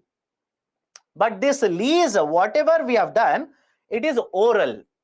The agreements are oral in nature. Generally, the rural market, in case of rural India, they do not have the practice of writing agreements. Right? Documents, no. Oral agreements. Now, tomorrow you can simply say, you will change the agreement. You will change the condition. I can also simply say, you told some amount initially, now you are demanding more amount. What is the proof? What is the proof? You also don't have any proof. I also don't have any proof. Right? Don't you think that will lead to conflict between the owner of the land and the cultivator? That is the precise reason. That's a precise reason. What this committee says is, have a land leasing act where in every state we will have the law, and in these states there will be a process of land leasing. Documentation will have to be done. We will have a contract. Paperwork will be there. If there's a dispute between the owner and the tiller, then there is a dispute resolution mechanism, etc., etc. That was the recommendation of Land Leasing Act by Tajamul Haq. Right? Very few states have actually implemented it. Promoting competitiveness, right? That is competitive federalism amongst all the states. Right? That is through various indices. Right? Various indices have been published by Niti Aayog to promote competition. It has been asked to recommend regarding the population coverage under NFSA. I've already told you this. There is also a committee which is looking into the projects, that is urea projects, which are proposed at various places such as Ramagundam, Talcher, Gorakhpur, Sindri and Baroni. In fact, these urea plans were earlier proposed under the urea policy of 2014, and now Niti Aayog is actually looking into the development of these projects, monitoring. Right? There is also a task force which has been set up under the head of chairmanship of Dr. Ramesh Chand, again very well-known economist. Dr. Ramesh Chand, Tajamul Haq, Mr. Ashok Gulati, all of these are known in agriculture sector. All of these are very well known in agriculture sector. And if there is anybody in the class who reads Indian Express, not Hindu, Indian Express, you will see editorials being written by these people in Indian Express. Mr. Ashok Gulati writes every week one editorial, and that will be regarding agriculture sector. Right? Mr. Ramesh Chand writes editorials, and all these are experts. Mr. Ashok Gulati also writes editorials in the Indian Express. So those who read Indian Express, they will be knowing the names without realizing these are very, very important economic experts. But anyways, right, there is also a committee which is headed by Mr. Ramesh Chand to look into the issues faced by the sugar sector. Right? Niti Aayog also has constituted one committee which is headed by retired Supreme Court Justice, that is Justice A.K. Sikri, right, former justice in the Supreme Court, to look into, right, online dispute resolution. What is ODR? Online dispute resolution, that is called as ODR. Right? What is the idea here? Right? Basically, delay in the judiciary. Right? Delays in the judiciary. Lot of delays will happen whenever these are commercial contracts. Right? Imagine I have an agreement with you, a contract with you, commercial agreement. But one of the parties is violating. Then the other party will drag the other party to the court. But it will take lot of time because documents will have to be prepared physically. Right? The parties should be present in the court physically, etc. Right? Just to make my point much more clear, how many of you remember the dialogue of Sunny Deol in the movie?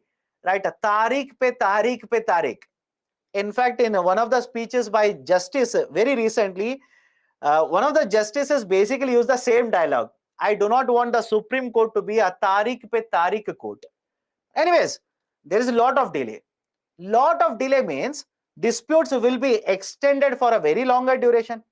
Can we speed it up? And understand this, right? Understand this. One of the ways that you can address this is having online dispute resolution. Right? So committee for this has been set up, headed by Justice A.K. Sikri. Done? Right? Last concept is criticism. It is not a constitutional body. Not a constitutional body, right? Basically means what? It is not accountable to the parliament. It is simply reporting to Government of India. It does not have very important role in important policies of the government. For example, GST, very important policy. What is the role of Niti Aayog in GST? Nothing. Right? It doesn't have a role to play in certain very important policies of the government. Right? That is example, the GST. It does not influence any kind of investment. Right? How do I prove it? The planning commission was having financial powers. They used to allocate funds to the states. So when they will allocate the funds, expenditure will be incurred in the states. That will have an impact on public investment as well as private investment. Niti Aayog doesn't deal with finances. Right? Niti Aayog doesn't deal with finances. So it will not influence these kind of investments. And finally, even though it has been more than 6 to 7 years since Niti Aayog has been set up, don't you think in case of India, poverty numbers are very high? Inequality is also very high. Right? So these are some of the criticisms against the functioning of Niti Aayog. Done? So next is the questions regarding the concept of planning. We'll take it up tomorrow. So questions on industries has been left out. Questions on planning is also yet to be taken up. I will take it up. Don't worry. I promise I'll take it up. Okay. So before I wind up today's session, you have any questions? Let me know now. If you have any doubts, any issues regarding the topics that I'm discussing, let me know. Core plan is mentioned in Nitin Singhani in economic planning chapter. So in that context, I asking the difference between core plan and rolling plan. I need to know the context. I need to know in which core plan was mentioned, etc., etc. Beyond that, right, I will not be able to give you the right answer. Please repeat composition of Niti Aayog. Composition of Niti Aayog is two very important pillars. One is a full-time body. Full-time body, chairperson, prime minister. Right, in the full-time body, there is the prime minister, chairperson. Apart from this, the government itself will appoint CEO, vice chairperson, experts within the Niti Aayog. Right, what about the other body, other part of Niti Aayog? There is one more very important part of Niti Aayog which is called as a governing council. The governing council again is chaired by the prime minister, but within the governing council there is a representation of the states as well as the union territories. Okay. What is a think tank? Think tank basically means one institution that will provide inputs, that will provide advice to the government. Okay. Powers of planning commission: 5-year plans, implementation of 5-year plans, allocation of funds for the 5-year plans, review of the 5-year plans. Okay, any other doubt?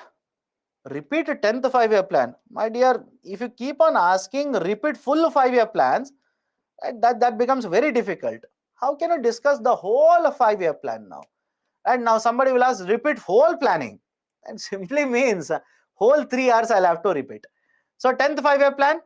In case of 10th 5-year plan, Government of India identified 11 targets and divided the 11 targets for all the states. Certain targets were given to all the states. And these states were supposed to implement all these 11, or let's say achieve the targets under 11 areas. We also implemented foreign trade policy in the 10th 5-year plan. We implemented a fiscal responsibility and budget management act in the 10th 5-year plan itself. Done? Okay. Any other doubts? Is it necessary to take notes from the newspapers, especially for economy? What I would recommend is try to make short notes. Why? Economy is such a dynamic concept. You will not be able to remember what has happened, let's say in the month of June 2023 by January 2024. Right? You will not be able to remember it. Trust me, you will not be able to remember it. But one way you can do, right? One way you can do this is basically, right, you can make short notes on all the current affairs, right, and keep on revising it. Okay, what is PMI? I'll explain that tomorrow, don't worry.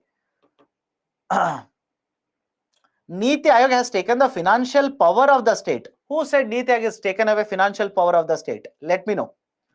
Did I at any point of say Niti Aayog has taken away the financial powers of the states? Absolutely no. Okay, done then. So let's stop the discussion today. let's stop the discussion today. We'll continue the discussion tomorrow. We'll start with infrastructure. We'll solve the questions also. Don't worry. Done. Take care. Right. Have a great day. We'll have a discussion or we'll continue with the discussion tomorrow. Okay. Thank you. Take care.